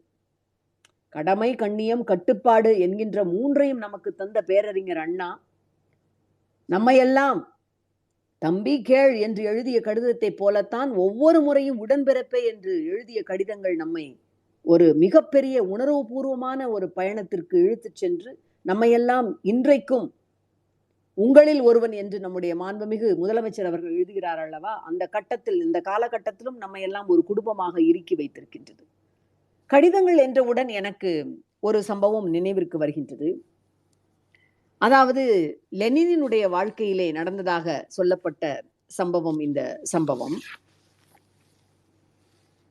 ஒரு முறை லெனின் அவர்கள் தன்னுடைய வீட்டிலே ஒரு கடிதம் ஒன்றை வடவேற்பறையிலே அமர்ந்து எழுதி கொண்டிருக்கின்றார். அவர் அப்படி எழுதி கொண்டிருக்கும் பொழுது அவரை பார்ப்பதற்காக ஒரு முக்கியமான நபர் ஒருவர் வருகின்றார். அந்த மனிதரை பார்த்து லெனின் சொன்னாராம், சற்று பொறுத்திருங்கள், நான் அதிமுக்கியமான வேலையிலே இருக்கின்றேன் என்று. அந்த நபரும் பல மணி நேரங்கள் காத்திருந்தார். கிட்டத்தட்ட ஒரு 2 மணி நேரம் காத்திருந்தார். காக்க வைக்கப்பட்ட அந்த நபர் உலக புகழ்பெற்ற எழுத்தாளர் மேக்சிம் கார்கி. லெனின் அவரை காக்க வைப்பதற்காக சொன்ன காரணம் என்ன தெரியுமா? நான் மனம் சோர்ந்து இருக்கின்ற என் கட்சி தொண்டனுக்கு உற்சாகத்தையும் ஆர்வத்தையும் தந்து ஒரு கடிதத்தை எழுதி கொண்டிருக்கின்றேன். அதனை முடித்துவிட்டு உங்களை பார்க்கின்றேன். இதுதான் உடன்பிறப்பே என்று நம்முடைய தலைவர் கலைஞர் எழுதுகின்ற அந்த ஒவ்வொரு கடிதத்திலும் என் உயிரினும் மேலான உடன்பிறப்புகளே என்று நம் கழகத்தை குடும்பமாக்கி அவர் விழிக்கின்ற ஒவ்வொரு விழியிலும் இந்த உணர்வுதான், இந்த இரத்த கலப்பு தான், இந்த நாம் அனைவரும் குடும்பம், உங்களில் ஒருவனாக உங்களுக்கு ஒன்று என்றால் நான் அங்கு வந்து நிற்பேன் என்று சொன்னார் அல்லவா, அதை செய்தும் காட்டினார் அல்லவா. நான் இப்பொழுதுதான் அவர் அந்த ஓராண்டு காலம் சிறை அனுபவத்திலே, மிசா சமயத்திலே இருந்து சிறை அனுபவத்தை பற்றி குறிப்பிட்டேன். இன்னும் ஒன்றையும் இங்கே சொல்லியாக வேண்டும். அந்த காலகட்டத்திலே எங்களுடைய தந்தைமார்கள் அத்தனை பேரும் சிறையிலே இருந்த பொழுது உறவினர்கள் வீட்டிற்கு வரமாட்டார்கள், நண்பர்கள் வீட்டிற்கு வரமாட்டார்கள், அனைவரும் பயப்படுவார்கள் வீட்டிற்கு வருவதற்கு. அந்த குடும்ப தலைவிகள் எல்லாம் வருமானத்திற்கு என்ன செய்வார்கள்? தலைவன் இல்லாத குடும்பம் எந்த நிற்கதியில் நிற்கும் என்றெல்லாம் கவலைப்பட்டு ஒரே ஒரு தலைவன் அந்த குடும்பங்களுக்கு தேவையான அனைத்து சாமான்களையும் சில உடன்பிறப்புகளோடு சேர்ந்து எடுத்துக்கொண்டு புகை வண்டியிலே ஏறி நம்முடைய அமுதனப்பா என்று நாங்கள் சொல்லுவோம், ஸ்ரீவில்லிபுத்தூர், அவருடைய இல்லத்திற்கு, எங்களுடைய இல்லத்திற்கு, பெரியப்பாவுடைய இல்லத்திற்கு, அத்தனை பேருடைய இல்லங்களுக்கும் சென்று அந்த உடன்பிறப்புகளோடு இணைந்து அந்த ஜாமான்களை எல்லாம் சென்று சேர்த்த அந்த தன்மை, அந்த ஒரு பிடிப்பு, குடும்ப தலைவனாக அனைவருடைய துக்கங்களிலும் பங்கு பெற்ற ஒரு தலைவன், வலுவானவன் மட்டுமல்ல, மனிதநேயம் மிக்கவன் மட்டுமல்ல, கழக உடன்பிறப்புகள் ஒவ்வொருவரையும் தன் குடும்பத்தில் ஒருவனாக கருதுகின்ற மாண்புக்கு சொந்தக்காரர் என்பதை நிரூபிக்கின்றது. அந்த வகையிலே இன்றைய தினம் நான் மிகுந்த நெகிழ்வோடு உணர்வு பூர்வமாக தலைவர் கலைஞருடைய கழக குடும்பத்தில் நான் ஒருத்தி என்கின்ற பெருமையோடு பங்கு பெற்ற இந்த திராவிட மாதத்திற்கான கூட்டம் என்பது மிகுந்த மனநிறைவை அளித்த ஒரு கூட்டம். இந்த உரையினுடைய நிறைவாக என்னுடைய தந்தை, அப்பொழுதெல்லாம் அவர் தன்னுடைய பெயருக்கு முன்பாக தங்கப்பாண்டியன் என்பதிலே இருந்த இப்ப எடுத்துவிட்டு தங்கபாண்டியன் என்றுதான் போடுவார். தலைவர் கலைஞர் அப்படி தங்கமனைய பாண்டியன் என்று அழைப்பதால் அருப்புக்கோட்டை தங்கபாண்டியன் என்று பதிவு செய்து ஒரு கருத்தை சொல்லி இருக்கின்றார். அதோடு நான் நிறைவு செய்யலாம் என்று நினைக்கின்றேன். தந்தையினுடைய வார்த்தைகள் தலைவர் குறித்து இவை. தமிழகத்தின் வரலாறு எழுதப்படும் போது திராவிட இயக்கமும் பொதுவுடைமை இயக்கமும் எவ்வாறு இணைந்து செயல்பட்டன, மக்களின் முன்னேற்றத்திற்கு பாடுபட்டன என்பது எழுதப்படும். ஆற்றலுக்கும் அஞ்சாமைக்கும் வரலாற்று சின்னம் கலைஞர். தெளிந்த நீரோடை என தெள்ளு தமிழ் பேச்சு, இரத்தத்தை சூடேற்றும் வைரவரி எழுத்து, இலக்கிய வீதியில் உலாவரும் இணையற்ற எழுத்துலக சிற்பி, அறிஞர் அண்ணாவிற்கு கிடைத்த அற்புதமான உயிரோவியம் தொண்டுள்ளமும் தூய தாய் உள்ளமும் கொண்டு தொண்டர்கள் மத்தியில் நிலையான அன்பு சாம்ராஜ்யம் நிறுவியுள்ளார். இதிலே இந்த தூய தாய் உள்ளம்தான் நம்மையெல்லாம் அரவணைத்து செல்லுகின்ற நம்முடைய தளபதியினுடைய உள்ளம். இன்றைக்கு தலைவரிடம் இருந்து அதனை இரவலாக பெற்றுக்கொண்டு நம்மையெல்லாம் வழிநடத்துகின்ற அவருடைய உள்ளம். அதற்கு பின்பாக உறுதியோடு எதிர்ப்பு வந்தால் அஞ்சாமல் நிற்கின்ற நம்முடைய இளைஞரணி செயலாளர் அவர்கள். அதாவது இளைஞர்களை தவறாக வழி நடத்தினார் என்று பொய்யாக குற்றம் சாட்டப்பட்டு மரண தண்டனை விதிக்கப்பட்டார் சாக்ரட்டிஸ். அப்படி மரண தண்டனை விதிக்கப்பட்ட பொழுது ஏத்தன்ஸ் நகருக்கு நீங்கள் தப்பிச் செல்லுங்கள் என்று அவருக்கு உதவ முன்வந்த அத்தனை உதவிகளையும் சாக்ரட்டிஸ் மறுக்கின்றார். என்ன காரணம் சொல்லி மறுக்கின்றார் தெரியுமா? தப்பி ஓடுதல் என்பது நான் இந்த நகரத்தின் மீது வைத்திருந்த உறுதிப்பாட்டிற்கு நேரானது, மாறானது, மேலும் நான் நம்புகின்ற கருத்துக்களுக்கு அத்தனைக்கும் எதிரானது. ஆகவே நான் ஏத்தன்ஸில் தான் இருப்பேன் என்று. அந்த வகையிலே அது எந்த விஷயமாக இருந்தாலும் அது அத்தனைக்கும் நான் பொறுப்பேற்றுக் கொள்வேன் என்கின்ற உறுதியோடு இன்றைக்கு செயல்பட்டு கொண்டிருக்கின்ற நம்முடைய இளைஞரணி செயலாளரும் நமக்கு மிகப்பெரிய பலம். நாம் அனைவரும் ஒரே குடும்பம் என்பதை ஒவ்வொரு செயலிலும் சொல்லிலும் தன்னுடைய அத்தனை எழுத்துக்களிலும் முன்வைத்து நம்மையெல்லாம் திராவிட முன்னேற்ற கழகம் என்றொரு குடும்பத்தின் ஆலமரமாக இணைத்திருக்கின்ற முத்தமிழறிஞருடைய புகழை போற்றுவதோடு அவர்தம் வழியிலே நடக்கின்ற மாண்புமிகு முதலமைச்சர் அவருடைய கரங்களை வலுப்படுத்துவதோடு நாம் அனைவரும் ஒரே குடும்பம் என்கின்ற உணர்வோடு இணைந்திருப்போம், ஒன்றாக பயணிப்போம். நம் முன்பாக இருக்கின்ற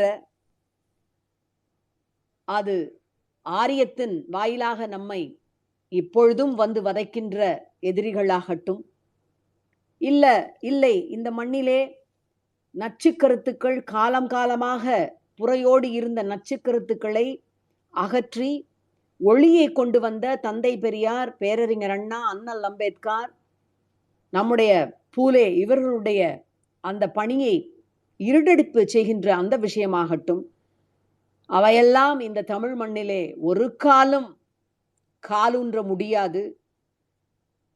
50 வருடங்களாக நாம் போட்டிருக்கின்ற இந்த பகுத்தறிவு உரமும் இன்றைக்கு முன் உதாரணமான ஆட்சியாக திராவிட மாடல் ஆட்சி என்று நடைபெற்று கொண்டிருக்கின்ற இந்த ஆட்சியாகட்டும், வருங்கால தலைமுறையினருக்கு வளமானதொரு எதிர்காலத்தை உறுதிப்படுத்துகின்ற ஆட்சி. அந்த ஆட்சி என்றென்றைக்கும் ஒடுக்கப்பட்டவர்களுக்கான, விளிம்பு நிலை மக்களுக்கான, பட்டியல் இனத்தவருக்கான, திருநங்கைகளுக்கான, குரல் இல்லாதவர்களுக்கான குரலை தருவதற்கான ஆட்சி என்று சொல்லி அருமையான இந்த வாய்ப்பிற்கு தகவல் தொழில்நுட்ப அணியினருக்கு நன்றி கூறி விடைபெறுகின்றேன். நன்றி, வணக்கம். அக்கா உங்களோட கொஞ்சம் மியூட் பண்ணிக்கோங்க. இன்றைய ட்விட்டர் ஸ்பேஸ் நிகழ்ச்சியில் கலைஞரின் கழக குடும்பம் எனும் தலைப்பில் சிறப்பாக சிறப்புரையாற்றிய தென்சென்னை நாடாளுமன்ற உறுப்பினர் திருமிகு தமிழச்சி தாங்கபாண்டியன் அக்கா அவர்களுக்கு எங்களுடைய மனமார்ந்த நன்றிகள். நீங்கள் பகிர்ந்து கொண்ட ஒவ்வொரு நிகழ்வும் நினைவுகளும் கண்டிப்பாக அனைவருக்கும் நெகிழ்ச்சியாக இருந்தது என்று சொன்னால் அது எந்த விதத்திலும் மிகையல்ல. தற்பொழுது அணியின் மாநில செயலாளர் மாண்புமிகு தொழில்துறை அமைச்சர் முனைவர் TRP ராஜா அவர்கள் ஒரு சில வார்த்தைகள் பேசுவார். அதற்கு பிறகு நாம் கேள்வி பதில் பகுதிக்கு செல்லலாம். அக்கா வணக்கம், ராஜா பேசுகிறேன். ஆஸ் யூஷுவல் மிக சிறப்பான ஒரு அற்புதமான நிகழ்ச்சி உரை. ஒவ்வொரு முறையும் நீங்கள் பேசும்பொழுது தலைவர் கலைஞர் அவர்கள் மீது நீங்கள் வைத்திருக்கும் பாசமும் இந்த இயக்கத்தின் மீது பிறப்பால் திமுக காரி என்ற அந்த உணர்வோடு நீங்கள் பேசும் அந்த விதம், அதுவும் தாத்தா மீதும் நமது தலைவர் அவர்கள் மீதும் அன்பு சகோதரர் நமது மாண்புமிகு அமைச்சர் இளைஞர் செயலாளர் அவர்கள் மீதும் ஒரு குடும்பமாக நீங்கள் பயணித்து அவர்கள் மீது வைத்திருக்கும் உண்மையான அன்பும் அவர்களின் பயணத்தில் நீங்கள் அனுபவித்த அற்புதமான நிகழ்வுகளையும் நீங்கள் பகிரும் பொழுது உண்மையாகவே மிகுந்த ஒரு அந்த உணர்ச்சி மிக்க அந்த உரை எங்கள் எல்லோரின் நாடித்துடுப்புக்கு ஏற்ப அது அந்த உரை செல்லும் அந்த விதம் இதெல்லாம் தான் உங்களது சிறப்பு. ஒவ்வொரு முறையும் உங்களது உரையை கேட்கும் பொழுது அந்த உள்ளார்ந்த ஒரு மகிழ்ச்சி, இப்படிப்பட்ட ஒரு இயக்கத்தில் நாமும் பயணிக்கிறோம், இப்படிப்பட்ட ஒரு இயக்கத்தின் தலைவருக்கு அடியில் நாமும் செயல்படுகிறோம் என்ற அந்த உண்மையான அந்த நெகிழ்ச்சி, மகிழ்ச்சி எல்லாருக்கும், உண்மையான உடன்பிறப்புகள் அனைவருக்கும் அது புரியும் என்று நான் நம்புகிறேன். எனவே ஒவ்வொரு முறையும் நீங்கள் நமது அதுவும் சென்ற முறையும் நீங்கள் சிறப்பித்தீர்கள். இந்த திராவிடவாத நிகழ்ச்சியில் நீங்கள் பேசும்பொழுது உங்களது எழுச்சி உரை அந்த அழகான தமிழில் என்னால பேச முடிஞ்ச அளவுக்கு பேசுறேக்கா. நம்மலாம் பேச்சாளர் கிடையாது, நல்லா வீச்சாளர். நமக்கெல்லாம் இந்த மேடை பேச்செல்லாம் வராது. ஆனால் நீங்கள் இருக்கும் இந்த பதிவில் எனது தமிழும் ஓரளவுக்காவது நிச்சயம் இருக்கு, நிச்சயம் ஓரளவுக்கு இல்ல, நல்லாவே இருக்கு தம்பி. முதல்ல இருந்து இப்ப பாத்தீங்கன்னா அது ஒரு 2 நிமிஷம் அழகான தமிழ்ல பேசி என் தம்பிங்கிறத நிரூபிக்கிறீங்க. அப்பா அதெல்லாம் பெரிய பெரிய பாராட்டுக்கா. அந்த அளவுக்கு நம்மளால முடியாது. இருக்கு, நல்லபடியாவே இருக்கு. அதுவும் தாத்தா கிட்ட பாராட்டு வாங்கிய நீங்கள் உங்களிடம் பேசும் பொழுது கொஞ்சமாவது தூய தமிழில் பேச வேண்டும். இல்ல நல்லாவே நல்லா இருக்கு, சந்தோஷமா மகிழ்ச்சியா இருக்கு தம்பி பேச கேட்கிறப்ப.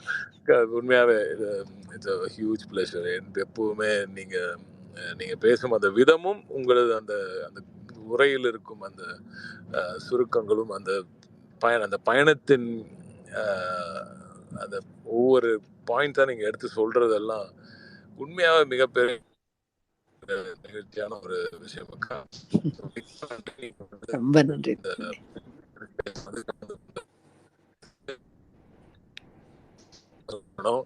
நீங்கள் சொல்லும் பொழுது கூட நீங்க பேச்சுல சொன்னீங்க, எந்த நேரமும் கழகத்துக்காக, இந்த இனத்துக்காக சிறை செல்ல தயங்காத அஞ்சாத நெஞ்சர்கள் நிரம்பிய ஒரு இயக்கம். எனக்கு பிறக்கும்போது அம்மா 9 மாசம் 8 மாசம் இருக்கும்போது முழுக்க சிறையில தானே அப்பா பார்த்ததே சிறை கம்பிகளுக்கு முதல்ல பார்த்ததே அதுதான் அப்பாவும் சொல்லுவாரு. ஆமா ஆமா, அதுதானே நம்மள எல்லாம் இன்னைக்கும் ஒன்னா இணைச்சிருக்கிறது. ஆமா, 2001 அந்த 25வது அந்த பிறந்த நாள் ஒட்டி தான் அந்த அப்பா திருப்பி மீண்டும் அந்த கைது செய்யப்பட்டது. மாமா தாத்தா எல்லாம் அந்த கொடுங்கோல் ஆட்சியாளர்கள் கைது செய்யப்பட்ட அந்த நேரம், அதெல்லாம் முடிச்ச பிறகு கூட அதே மாதிரி அந்த இது முடிச்ச அந்த நம்ம சிறைச்சாலையை மூடும் பொழுது கூட நம்ம முதல்வர் கூட போய் பார்த்துட்டு வந்தார், ஞாபகம் இருக்கும். அவர் அந்த செல்லெல்லாம் எல்லாருக்கும் காமிச்சிட்டு இருந்தாரு. இங்கதானே நானும் பாலு எல்லாம் இருந்தோம், இந்த செல்ல தான் இருந்தோம் அப்படின்றதெல்லாம் எல்லாம் காமிச்சு சுற்றுப்பயணம் எல்லாம் மேற்கொண்டு வந்தாங்க. நானும் போய் நின்னு போய் பார்த்தேன். அப்போ சரி, இங்கதான் அப்பா இங்க இருந்தான் பார்த்திருப்பாரு போல இருக்கு. அது உண்மையிலேயே இந்த ஜெனரேஷனுக்கு தெரியணும். ஆமா ஆமா ஆமா, உண்மையா. அதனால 2012-13 நினைக்கிறேன், அப்போ ஒரு சிறை நிரப்பும் போராட்டம் தாத்தா அறிவிச்சாரு. ஒரு வாய்ப்பு கிடைச்சது. அதே மாதிரி பொட்டியை கட்டிட்டு போய் உட்கார்ந்தோம் நாங்க ஒரு நாள் முழுக்க. பிறகு அந்த அம்மையார் பயந்து போய் ஒட்டுமொத்த தமிழகமே திரண்டு நின்ன உடனே லேட் நைட் அதுவும் அந்த ஒரு அனுபவமும் நமக்கு இருக்குது. மிக்க நன்றி அக்கா சேர்ந்ததுக்கு. இன்னும் ஒரு 2-3 கேள்வி மட்டும் இருக்கு, அது நீங்க குந்தரி நீங்க கேட்கலாம். ஓகே அக்கா, முதல் கேள்வி, பெண்கள் அரசியலுக்கு வந்தால் விமர்சனங்கள் அதிகமாக உள்ளது, அதாவது தவறாக பதிவிடுகிறார்கள். எங்களுக்கு தன்னம்பிக்கை தரும் தங்கள் பதில் என்ன என்று தஞ்சாவூரிலிருந்து மோகனாம்பாள் அப்படிங்கிறவங்க கேட்டிருக்காங்க. கொஞ்சம் கூட இதெல்லாம் பத்தி நீங்க கவலைப்பட வேண்டிய அவசியமே கிடையாது. ஏன்னா பெண்கள், இது எல்லா துறையும், அரசியல் மட்டும் கிடையாது, எல்லா துறையிலுமே நம்ம அந்த கிளாஸ் சீலிங் என்று சொல்லப்படுகின்ற அதை உடைச்சிட்டு we have pushed our boundaries. நமக்குன்னு வகுக்கப்பட்டிருக்க எல்லைகளை தகர்த்துட்டு போயிட்டே இருக்கிறோம். அரசியல் அப்படிங்கிறப்ப அவங்க பொதுவா இது பெண்களுக்கு சரி வராத துறை அப்படிலாம் ஒரு பொது புத்தியில கட்டமைச்சிருக்கிற விஷயம் தான். நம்ம கழகத்தை நீங்க எடுத்து பார்த்தீங்க அப்படின்னா எல்லா போராட்டங்களையும் முன்னெடுத்து சென்றது பெண்கள் தான். குறிப்பா சுயமரியாதை இயக்கத்து பெண்கள், குஞ்சிதம் குருசாமி, மூவலூர் ராமாமிர்தம் அம்மையார், முத்துலட்சுமி, இப்படி எல்லாம் நீங்க எடுத்து பார்த்தீங்கன்னா, இப்ப நம்ம தலைவர் கலைஞர், நம்முடைய முதலமைச்சர் வச்சிருக்கிற எல்லா நலத்திட்டங்களுக்கும் இந்த அம்மையாருடைய பேர் ஏன் வச்சிருக்கிறாங்கன்னா, உங்களைப் போல அல்ல எங்கேயோ ஒரு ஒரு இடத்துல இருந்து நம்மளால வர முடியுமா? இந்த மாதிரியெல்லாம் விமர்சனம் வருதே அப்படின்னு. மூவலூர் ராமாமிர்தம் அம்மையார் எழுதின முதல் நாடகம் தாசிகளின் மோசவலை. அதுக்காக அவர மாதிரி ஒரு கடுமையா ஒரு விமர்சனம், அந்த எதிர்மறையா விமர்சிக்கப்பட்டவங்க வந்து யாருமே கிடையாது. அத்தனையும் தாண்டி வந்ததுதான் குறிப்பா நம்முடைய இயக்கம் பெண்களுக்கான ஒரு இடத்தை தொடர்ச்சியா கொடுத்துட்டு வந்திருக்க இயக்கம். பெண்களுடைய முன்னேற்றம், விடுதலை இல்லாமல் வேறு எந்த விடுதலையும், அது சாதிய விடுதலை ஆகட்டும் அல்லது இன விடுதலை ஆகட்டும், அது சாத்தியப்படுவதில்லைங்கிறத நம்புற இயக்கம். அதனால நீங்க இதை பத்திலாம் கவலையே படாதீங்க. உள்ளாட்சி அமைப்புகள்ல இருந்து இன்னைக்கு வந்து எக்கச்சக்கம் முதல் முறையாக நம்முடைய முதலமைச்சர் அவருடைய இந்த ஆட்சியில தான் முதல் முறையா 120க்கு மேற்பட்ட பெண் கவுன்சிலர்ஸ் வந்திருக்கிறாங்க. இதெல்லாம் வந்து நமக்கான ஒரு கிராஸ் ரூட் லெவல்ல இருந்து நம்ம மேல வர்றதுக்கான ஒரு மிகப்பெரிய நம்பிக்கை பிடிப்புகள். அதனால எத்தனையும் தள்ளி தூக்க வச்சுட்டு உங்களுடைய கனவுகளை நீங்கள் துரத்துங்கள், நிச்சயமா வெற்றி பெறுவீர்கள். வாங்க, தாராளமா வெல்கமிங் யூ. நன்றி அக்கா. கலைஞர் மகளிர் உரிமை திட்டத்தின் கீழ் 1,06,50,000 பேருக்கு மாதந்தோறும் 1000 ரூபாய் கிடைக்கும். ஒரு குடும்ப தலைவியாக இந்த திட்டத்தை எப்படி பாக்குறீங்க என்று அகல்யா கன்னியாகுமரியிலிருந்து கேட்டிருக்காங்க. இந்த குடும்ப தலைவி அப்படிங்கிற பதத்தை நீங்க எடுத்துக்கோங்க. இந்த அடைமொழி இருக்கு இல்லைங்களா? இந்த அடைமொழி வந்து ரொம்ப ரொம்ப முக்கியமான ஒரு அடைமொழி. இதுக்கு முன்னால வரைக்கும் யாரையாவது நம்ம கேட்டீங்கன்னா நீங்க என்ன பண்றீங்க அப்படின்னு சொன்னா வந்து ஹவுஸ் ஒய்ஃப்னு சொல்லிட்டு இருப்பாங்க. இப்பதான் ஒரு 20 வருஷமா வந்து ஹோம் மேக்கர் அப்படிங்கிற ஒரு ஆல்டர்னேட் அந்த அடைமொழியை வந்து நம்ம பயன்படுத்துறோம். ஏன்னா ஹவுஸ் ஒய்ஃபு வீட்டுல வேலைங்கிறது வெளியே போய் வேலை பார்க்கறத விட பல மடங்கு சவால் நிறைந்தது. அதுக்கு ஊதியமும் கிடையாது இவங்களுக்கு. நீங்க நினைச்சு பார்த்தீங்கன்னா குடும்ப தலைவிகள் வீட்டுல சமைக்க, துவைக்கிறதுக்கு, இல்ல குடும்பத்தை பார்க்கறதுக்கு, குழந்தைகளை வீட்டுக்காரரை, இவங்களுக்கு எல்லாத்துக்கும் சேர்ந்து குடும்பத்துக்கு உழைக்கின்ற உழைப்பிற்கு ஊதியமே கிடையாது.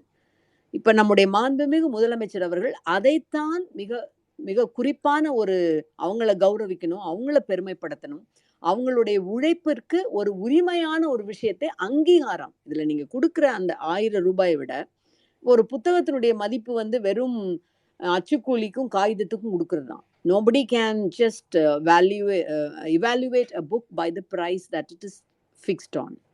அது மாதிரி தான் குடும்ப தலைவர்களுக்கான உழைப்பை வந்து யாராலும் வந்து எடை போட முடியாது. ஒரு அங்கீகாரமாகத்தான் அவர்களுக்கு ஒரு உரிமை தொகையை மாண்புமிகு முதலமைச்சர் தரணும்னு ஒரு உலகத்திலே எங்கேயுமே இந்த திட்டம் கிடையாது. ஹோம் மேக்கர்ஸ் கொடுக்கிற திட்டம் வருகின்ற 15ஆம் தேதி அவர் செப்டம்பர் மாதம் காஞ்சிபுரத்திலே துவங்கி வைக்க இருக்கின்றார். தமிழ்நாட்டில் இருக்கிற அத்தனை குடும்ப தலைவர்களும் மகிழ்ச்சியோடு 15ஆம் தேதிக்காக காத்திருக்கிறார்கள் என்றால் first time in the history, in the pages of history, such an announcement by a chief minister has been made. அது ரொம்ப முக்கியமான விஷயம். போராடி அதுக்கப்புறம் பல போராட்டங்களுக்கு பின்பாக தெருவில் இறங்கி அப்படி இப்படி நிறைய விஷயங்கள் பெண்களுக்கு சாத்தியப்பட்டிருக்கலாம். ஆனால் குடும்ப தலைவிகளுக்கு அவர்களுடைய உழைப்பை மதித்து அவர்களுக்கு ஒரு அங்கீகாரம் தர வேண்டும் அப்படின்னு கொண்டு வர்ற இந்த திட்டம் என்பது one of its kind, first of its kind. அது ரொம்ப முக்கியமான வரலாற்று சிறப்பு மிக்க ஒரு திட்டம். நன்றி அக்கா. 3வது கேள்வி, உரிமை தொகை கிடைக்காதவர்களுக்கு மகிழ்ச்சியும் உரிமை தொகை கிடைத்தவர்களுக்கு மகிழ்ச்சியும் கிடைக்காதவர்களுக்கு கழகத்திற்கு பாதகம் ஏற்படும் என்றும் சொல்கிறார்கள். இதை பற்றிய தங்களின் கருத்து என்ன என்று பாலா பேரூர்ல இருந்து கேட்டிருக்காங்க. மாண்புமிகு முதலமைச்சர் வந்து வெற்றி பெற்றவுடன் ஒரு கருத்தை சொன்னார். நான் வந்து எல்லாருக்கும் சேர்ந்துதான் உழைப்பேன். எனக்கு ஓட்டு போட்டவங்களுக்கும் சேர்ந்து, ஐயோ இவருக்கு ஓட்டு போடலையேன்னு வருத்தப்படுறவங்களுக்கும் சேர்த்துத்தான் நான் முதலமைச்சர், அவர்களுக்கும் சேர்த்துத்தான் எல்லா திட்டங்களையும் நான் கொண்டு வருவேன். அது மாதிரி இந்த திட்டம் என்பது எல்லாருக்கும் தான். அந்த ரெக்குவயர்மெண்ட்ஸ், இந்த விஷயங்கள் இருந்தால், இந்தந்த தகுதிகளை இவர்கள் பூர்த்தி செய்தால் இவர்களுக்கு இந்த தொகை வழங்கப்படும்னு முதல்ல சொன்ன இதையும் மீறி இப்படி சில இடங்கள்ல வந்து இல்லை எங்களையும் சேர்த்துக்கோங்க, உதாரணத்துக்கு முதியோர் தொகை இருந்தால் முதல்ல வேணாம், வாங்க முடியாதுன்னு இருந்தது. அதெல்லாம் தளர்வுகள் கொண்டு வரப்பட்டு முதியோர் தொகை வாங்குபவர்கள் அந்த குடும்பத்தில் இருந்தாலும் உரிமை தொகை வழங்கப்படும் என்றெல்லாம் அறிவித்திருக்கின்றார். நான் சொன்னது போல ஒரு கருணை மனதிற்கு சொந்தக்காரர் நம்முடைய முதலமைச்சர் அவர்கள். இதுல இன்னும் கிரிவன்சஸ் இருந்தா, கிடைக்கல அப்படிங்கிறது இருந்தா நீங்க தாராளமா முதலமைச்சருடைய தனிப்பிரிவுக்கு எழுதலாம். இந்தந்த விஷயங்களை நீங்க இன்னும் இதுல சேர்த்து கொண்டு வந்தா நல்லது, எங்களையும் இணைத்து கொண்டால் நல்லதுன்னு நாங்க விரும்புகிறோம் அப்படிங்கிறத அவருடைய கவனத்துக்கு கொண்டு வரலாம். இல்லை எங்களை போல தம்பியை போல அமைச்சர் இவர்களுடைய கவனத்துக்கு கொண்டு வந்தால் நிச்சயமா நாங்க அதை கொண்டு போவோம்.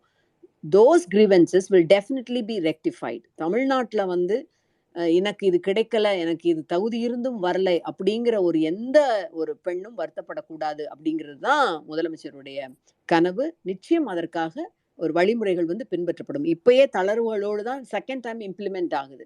அதுலேயும் உங்களுக்கு சில குறைகள் இருந்தால் நிச்சயமாக அவருடைய கவனத்திற்கு கொண்டு படலாம். It will be rectified soon, definitely. நன்றி அக்கா. ஒரே நாடு ஒரே தேர்தல் உட்பட பாஜகவின் பல மோசமான திட்டங்களை நாடாளுமன்றத்தில் முறியடிக்க என்ன மாதிரியான வியூகங்கள் வைத்திருக்கிறீர்கள் அப்படின்னு கதிரவன் சென்னையில இருந்து கேட்டிருக்காங்க. ரொம்ப அருமையா அழகா நம்முடைய மாண்புமிகு முதலமைச்சர் அவர்கள் அதை ஏற்கனவே குறிப்பா சொல்லியிருக்கிறாரு. வருகின்ற 16ஆம் தேதி நாடாளுமன்ற உறுப்பினர்களுக்கான கூட்டத்தை கூட்டியிருக்கிறார். அதுலதான் விரிவா அவர் விவாதிச்சு அவரும் எங்களுடைய நாடாளுமன்றத்தினுடைய குழுவினுடைய தலைவர் மரியாதைக்குரிய அப்பா ஐயா திரு டிஆர்பி அவர்களும் எங்களுக்கு வழிகாட்டுவார்கள்.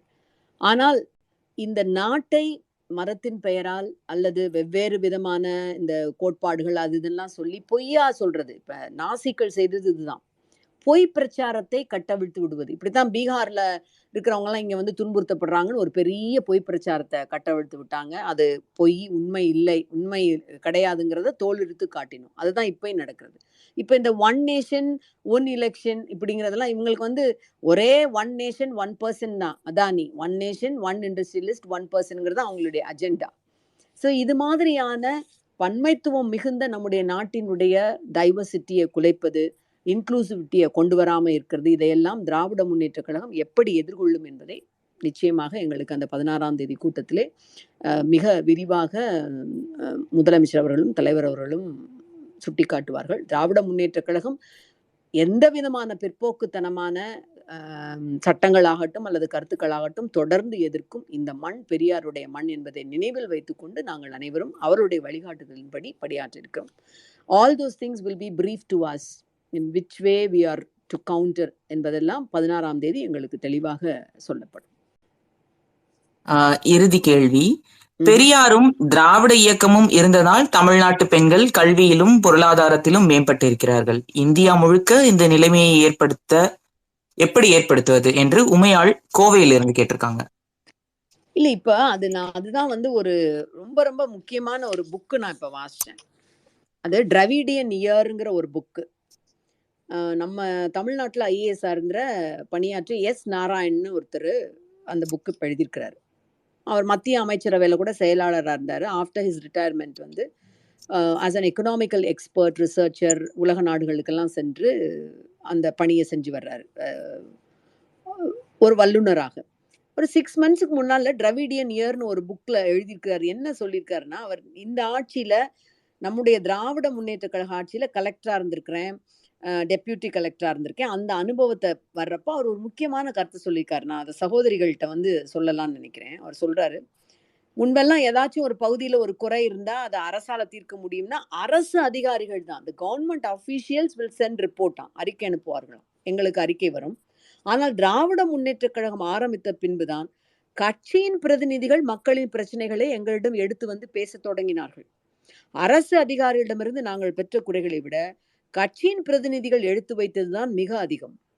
தேர்ந்தெடுக்கப்பட்ட மக்கள் பிரதிநிதிகளான சட்டமன்ற உறுப்பினர்கள் மட்டுமல்ல, கட்சியின் அனைத்து நிலை பொறுப்பில் இருப்பவர்களும் வந்து எளிய மக்களின் கோரிக்கையை அன்றாடம் எங்களிடம் பேசியதெல்லாம் திராவிட முன்னேற்ற கழக ஆட்சி அமைந்த பின்னர் தான். நினைச்சு பாருங்க, யார் எழுதியிருக்கிறது, என்ன புக்கு, ஆனா எப்படிப்பட்ட கருத்துன்னு பாருங்க. நம்முடைய அமர்த்தியா சென் கூட இந்த வளர்ச்சி வந்து 50 ஆண்டு காலம் பெரியாருக்கு அப்புறம் இந்த இட ஒதுக்கீடு இதெல்லாம் வந்ததுக்கு அப்புறம் தான் 1967க்கு பின்னர் தான் வந்திருக்குது. 50 ஆண்டுகள்ல பியாண்ட் அந்த அம்மாவுடைய ஆட்சியை நீங்க தாண்டி இந்த மாற்றங்கள் நடந்திருக்குதுன்னு அமர்த்தியா சென் சொல்லியிருக்கிறார். இத்தனைக்கும் காரணம் தந்தை பெரியார், பேரறிஞர் அண்ணா, முத்தமிழறிஞர். அதாவது நீங்க இந்த அனைவருக்கும் அனைத்தும் அப்படிங்கிற இந்த திராவிட மாடல் இதை வந்து ஒரு சிந்தனையா வந்து பெரியார் முன்வைக்கிறார். அதை தத்துவார்த்தமான சித்தாந்தமாக பேரறிஞர் அண்ணா gives a shape to it. அதை ஒரு ஆயுதமாக முத்தமிழறிஞரும் நம்முடைய மாண்புமிகு முதலமைச்சரும் ஆட்சிக்கு வரும்பொழுதெல்லாம் சட்டத்தை கொண்டு வருகின்ற ஆயுதமாக பயன்படுத்துகிறார்கள். இதுதான் வந்து நம்ம திராவிட இயக்கத்தினுடைய சித்தாந்தமும் கொள்கையும் the way any philosophy can be framed as fruitful laws. இதை ரொம்ப முக்கியமாக உலகத்துக்கு ஒரு முன்னுதாரணமாக நம்ம கட்சி கொடுத்துருக்குங்கிறத ரொம்ப அழகாக அந்த நாராயணன் ஐஏஎஸ் அவர்கள் தன்னுடைய புத்தகத்தில் குறிப்பிடுறார். அப்போ நீங்கள் வந்த அத்தனை விஷயங்களும் அவர்களிடமிருந்து போடப்பட்ட விதைதான். ஒரு மாற்று கருத்து இருக்கின்ற இல்லை அந்த பின்னணியில இருந்து வருகின்ற ஒரு அதிகாரி எவ்வளவு அழகா தமிழ்நாட்டில் மட்டும் இந்த விஷயங்கள் நடந்திருக்கு, இதற்கு காரணம் திராவிட முன்னேற்ற கழக ஆட்சி தாங்கிறத பதிய வச்சிருக்கிறாங்கிறத நினைச்சு பார்க்கணும். எங்களுடைய கேள்விகளுக்கு மிக தெளிவாகவும் சிறப்பாகவும் பதிலளித்ததற்கு நன்றி அக்கா. தற்பொழுது நன்றி உரை வழங்குவதற்கு திமுக தகவல் தொழில்நுட்ப அணியின் மாநில துணை செயலாளர் திரு இசை அவர்களை அன்போடு அழைக்கிறோம். நன்றி. தேங்க்யூ. மிக்க நன்றி அக்கா. கலைஞரின் கழக குடும்பம்ங்கிற தலைப்பில் ஒரு பெரிய வரலாற்றையே எங்கள் கண் முன்னாடி கொண்டு வந்து நிறுத்திட்டீங்க. நம்ம கட்சியை பற்றி சொல்கிறப்ப எல்லாருமே சொல்கிறது தான், கழகமே குடும்பம், கட்சியினரின் குடும்பமே கழகம்ங்கிறது அன்றைய காலத்துக்கட்டத்துலேருந்து இன்றைக்கு வரைக்கும் எப்படி அது ஒரு தொடர்ந்து ஒரு மிகப்பெரிய பண்பாடாக நமக்கு கட்சிக்குள்ளற அண்ணா தம்பி, அக்கா தங்கச்சி, அக்கா தம்பி அப்படிங்கிற, இப்போ நீங்களும் எங்கள் செயலாளரும் பேசினப்ப கூட அந்த அக்கா தம்பிங்கிறது அவ்வளோ அழகாக எங்கள் கண் முன்னாடியே அப்படியே தெரியுது. இந்த மாதிரியான இப்போ இந்த பாச பிணைப்பு, இந்த உறவு பிணைப்பு தான் அன்றைய காலகட்டத்திலேருந்தே பெரியாருக்கும் அண்ணா அவர்களுக்கும், பெரியாருக்கும், நமது கலைஞர் அவர்களுக்கும், இன்றைய எங்களோட அண்ணன் இளைஞர் அணி செயலாளர் வரைக்கும் அந்த அந்த அண்ணன் தம்பிங்கிற அந்த உறவு முறை, அந்த குடும்பமாக அந்த ஒரு குடும்பத்தின் தலைவனாக அனைத்து குடும்பங்களின் தலைவனாகவுமே நம்ம பார்க்குறது நம்ம கட்சியோட தலைவரை தான். அந்த அந்த பாச பிணைப்பை வரலாற்று பக்கங்கள்லேருந்து எங்களை மாதிரி இன்றைய தலைமுறையினருக்கு மிக தெளிவாக உங்களோட அருமையான தமிழில் பல கட்சி மாநாடுகளில் உங்கள் தமிழை கேட்டு கேட்டு வியந்திருக்கோம். அதில் ஒரு விழுக்காடு கூட எங்களால் அந்த அளவுக்கு இனிமையாகவும் தெளிவாகவும் தூய தமிழ்லையும் பேசுறது முடியாத ஒரு செயலுங்கிறத எங்கள் செயலாளரே முன்னாடி சொல்லிட்டு போயிட்டாரு. இருந்தாலையும் அந்த அந்த வரலாற்று தொடர்ச்சியாக நாங்களும் உங்களையெல்லாம் பார்க்கும்போது தான் எங்களுக்கும் அந்த மாதிரி பேசணும் அப்படிங்கிற ஒரு ஒரு ஆர்வம், ஒரு உத்வேகம் வருது. ஒரு பல்துறை வித்தகர், சிறந்த சாதனையாளர், பேராசிரியர், முனைவர், இந்த கழகத்தின் அறிவு கொடை, உங்களை மாதிரியான ஒரு அறிவு சுரங்கங்கள், அறிவு சொத்து கழகத்தில் இருக்கிறதுனால தான் அது அறிவாலயம்னே நாங்கள் அழைக்கிறோம். இப்போ இந்தியா ஃபுல்லாகவே நம்ம நம்ம ட்விட்டர் ஹேண்டிலே பார்த்தீங்கன்னா அறிவாலயம் தான் இருக்கும். எல்லாருமே அந்தந்த கட்சியோட ஹேண்டில் வச்சுருப்பாங்க. நம்ம அது அறிவாலயம்னு வைக்கிறப்போ அந்த பேர் இந்தியா முழுக்க போகிறப்போ நாங்கள் பெருமையாக அதை நினைக்கிறோம். இந்த மாதிரி உங்களை மாதிரி இப்போ அறிவு ஆளுநர்கள் நம்ம கட்சியிலேருந்து அந்த காலத்துலேருந்து இருந்ததுனால தான் இன்றைய வரைக்குமே இப்போ திமுகங்கிறது அந்த பெருமையோட ஒரு அறிவாற்றல் மிக்க கட்சி அப்படின்னு. அது உங்களோட சாதனைகள் உங்களோட பயோடேட்டாவே 4 பக்கம் போகுது. அத்தனையும் என்னால் சொல்ல முடியாது. அதில் இந்த இப்போ தமிழச்சி தங்கப்பாண்டியன்கிறது கழகத்தின் மிக மிக முக்கியமான ஒரு பெயர். அது இன்றைக்கு டெல்லியில் பாராளுமன்ற கட்டிடங்களில் எதிரொலிக்கும் உங்களோட குரல், உங்களோட செயல்பாடுகள், நம்ம அக்காவோடு சேர்ந்து நீங்கள் முன்னெடுக்கிற அனைத்து போராட்டங்களும் நாங்கள் இங்கேருந்து பார்த்துட்டே தான் இருக்கோம். நம்ம கட்சியினரின் மகளிருக்கு மட்டுமல்லாமல் இருக்கின்ற அனைத்து இளைஞர்களுக்கும் ஒரு அரசியல் தலைமையாக, ஒரு மக்கள் பிரதிநிதியாக உங்களின் செயல்பாடுகள் எங்களுக்கு மிகப்பெரிய படிப்பினை. அதை பார்த்து படித்து வளர்ந்துக்கிட்டு இருக்கோம். இன்றைய ஸ்பேஸில் இந்த ஸ்பேஸில் நீங்கள் நம்ம கழக முப்பெரும் விழாவில் பொதுக்கூட்டங்களில் பேசுனதுக்கும் இன்றைக்கு இந்த ஸ்பேஸில் பேசுகிறதுக்கும் இருக்கிற அதில் எந்த மாற்றமும் இல்லாமல் அதே உணர்ச்சி வேகத்தோடு, அதே ஒரு இனிமையோடவும் கருத்துக்கள் பொதிந்த ஒரு உரையாக உங்களது இருந்தது. மிக்க நன்றி. திராவிட மாதத்தை இந்த மாதம் முழுக்க இப்போ கொண்டாடுறோம். அதோட ஒரு நிகழ்வாக ஸ்பேஸில் இந்த முன்னெடுப்பு எங்கள் செயலாளர் சென்ற ஆண்டிலிருந்து இதை நடத்திட்டு இருக்கோம். இது 2வது ஆண்டு. மிகச்சிறப்பாக கழகத்தின் ஒவ்வொரு முன்னோடி தலைவர்கள், அமைச்சர்கள் இப்போ எல்லாருமே இதில் பங்கெடுத்து திராவிட முன்னேற்ற கழகத்தின் வரலாற்றை, நமது அரசின் சிறப்புகளை, தலைவரின் திட்டங்களை பற்றியெல்லாம் ஒவ்வொரு முறையும் பேசுகிறப்ப கட்சி தாண்டி அனைத்து மக்களும் இதில் வந்து கேட்டு அவங்களும் வந்து இது இதன் மூலம் நாம் வந்து ஒரு பொதுக்கூட்டத்துக்கு போய் கலந்து பெறுகின்ற தெளிவு மாதிரியான ஒரு தெளிவு வந்து எங்களுக்கு கிடைக்குது. அது வந்து அந்த 1 மணி நேரத்தை வந்து ரொம்ப பயனுள்ள 1 மணி நேரமாக எங்களுக்கு மாற்றி தந்தீங்க. மிக்க நன்றி அக்கா. இந்த இந்த இந்த இந்த டைம் எடுத்து நீங்கள் அதை வந்து இவ்வளோ தெளிவாக சொன்னதுக்கு. பல நிகழ்வுகளை நீங்கள் சொன்னது வந்து எங்களுக்கு வந்து முறையாக அதை கேட்குறோம் நாங்கள். நீங்கள் கூட இருந்தே அதை வந்து நீங்கள் பார்த்து அதை எங்களுக்கு எடுத்து சொல்கிறது வந்து இந்த லீனியேஜ் தான். இந்த ஒவ்வொரு தலைமுறையாக நீங்கள் கொடுத்துட்டு போகிற அந்த அறிவு மாற்றம், அந்த கொள்கை பிடிப்பு வந்து எங்களுக்கு வருதுன்னு அடுத்து வர தலைமுறைக்கு நாங்கள் அதை கொடுத்துட்டு போவோம். இந்த தொடர்ச்சி தான் வந்து திமுகவின் பலம். அது என்றென்றைக்கும் வந்து நம்ம கட்சியின் ஒரு மரபாகவே இருந்துட்டு வருது. அது இப்போ இன்றைக்கு நம்ம 2 இப்போ இந்த தலைமுறைக்கும் இடையில நடக்கிற இந்த பரிமாற்றமானது மிக ஆரோக்கியமான கட்சியின் வளர்ச்சிக்கும் தமிழ்நாட்டின் நலனுக்கும் மிகவும் முக்கியமான தேவையான ஒரு பரிமாற்றமாக இருந்துட்டு இருக்கிறது. இந்த அறிவு பரிமாற்றம் என்னென்றைக்கும் தொடர்னாக்கா. உங்களோட வருகைக்கும் உங்களோட உரைக்கும் மிக்க நன்றி. மகிழ்ச்சி தம்பி, மகிழ்ச்சி, ரொம்ப மகிழ்ச்சி. நன்றி நன்றி நன்றி.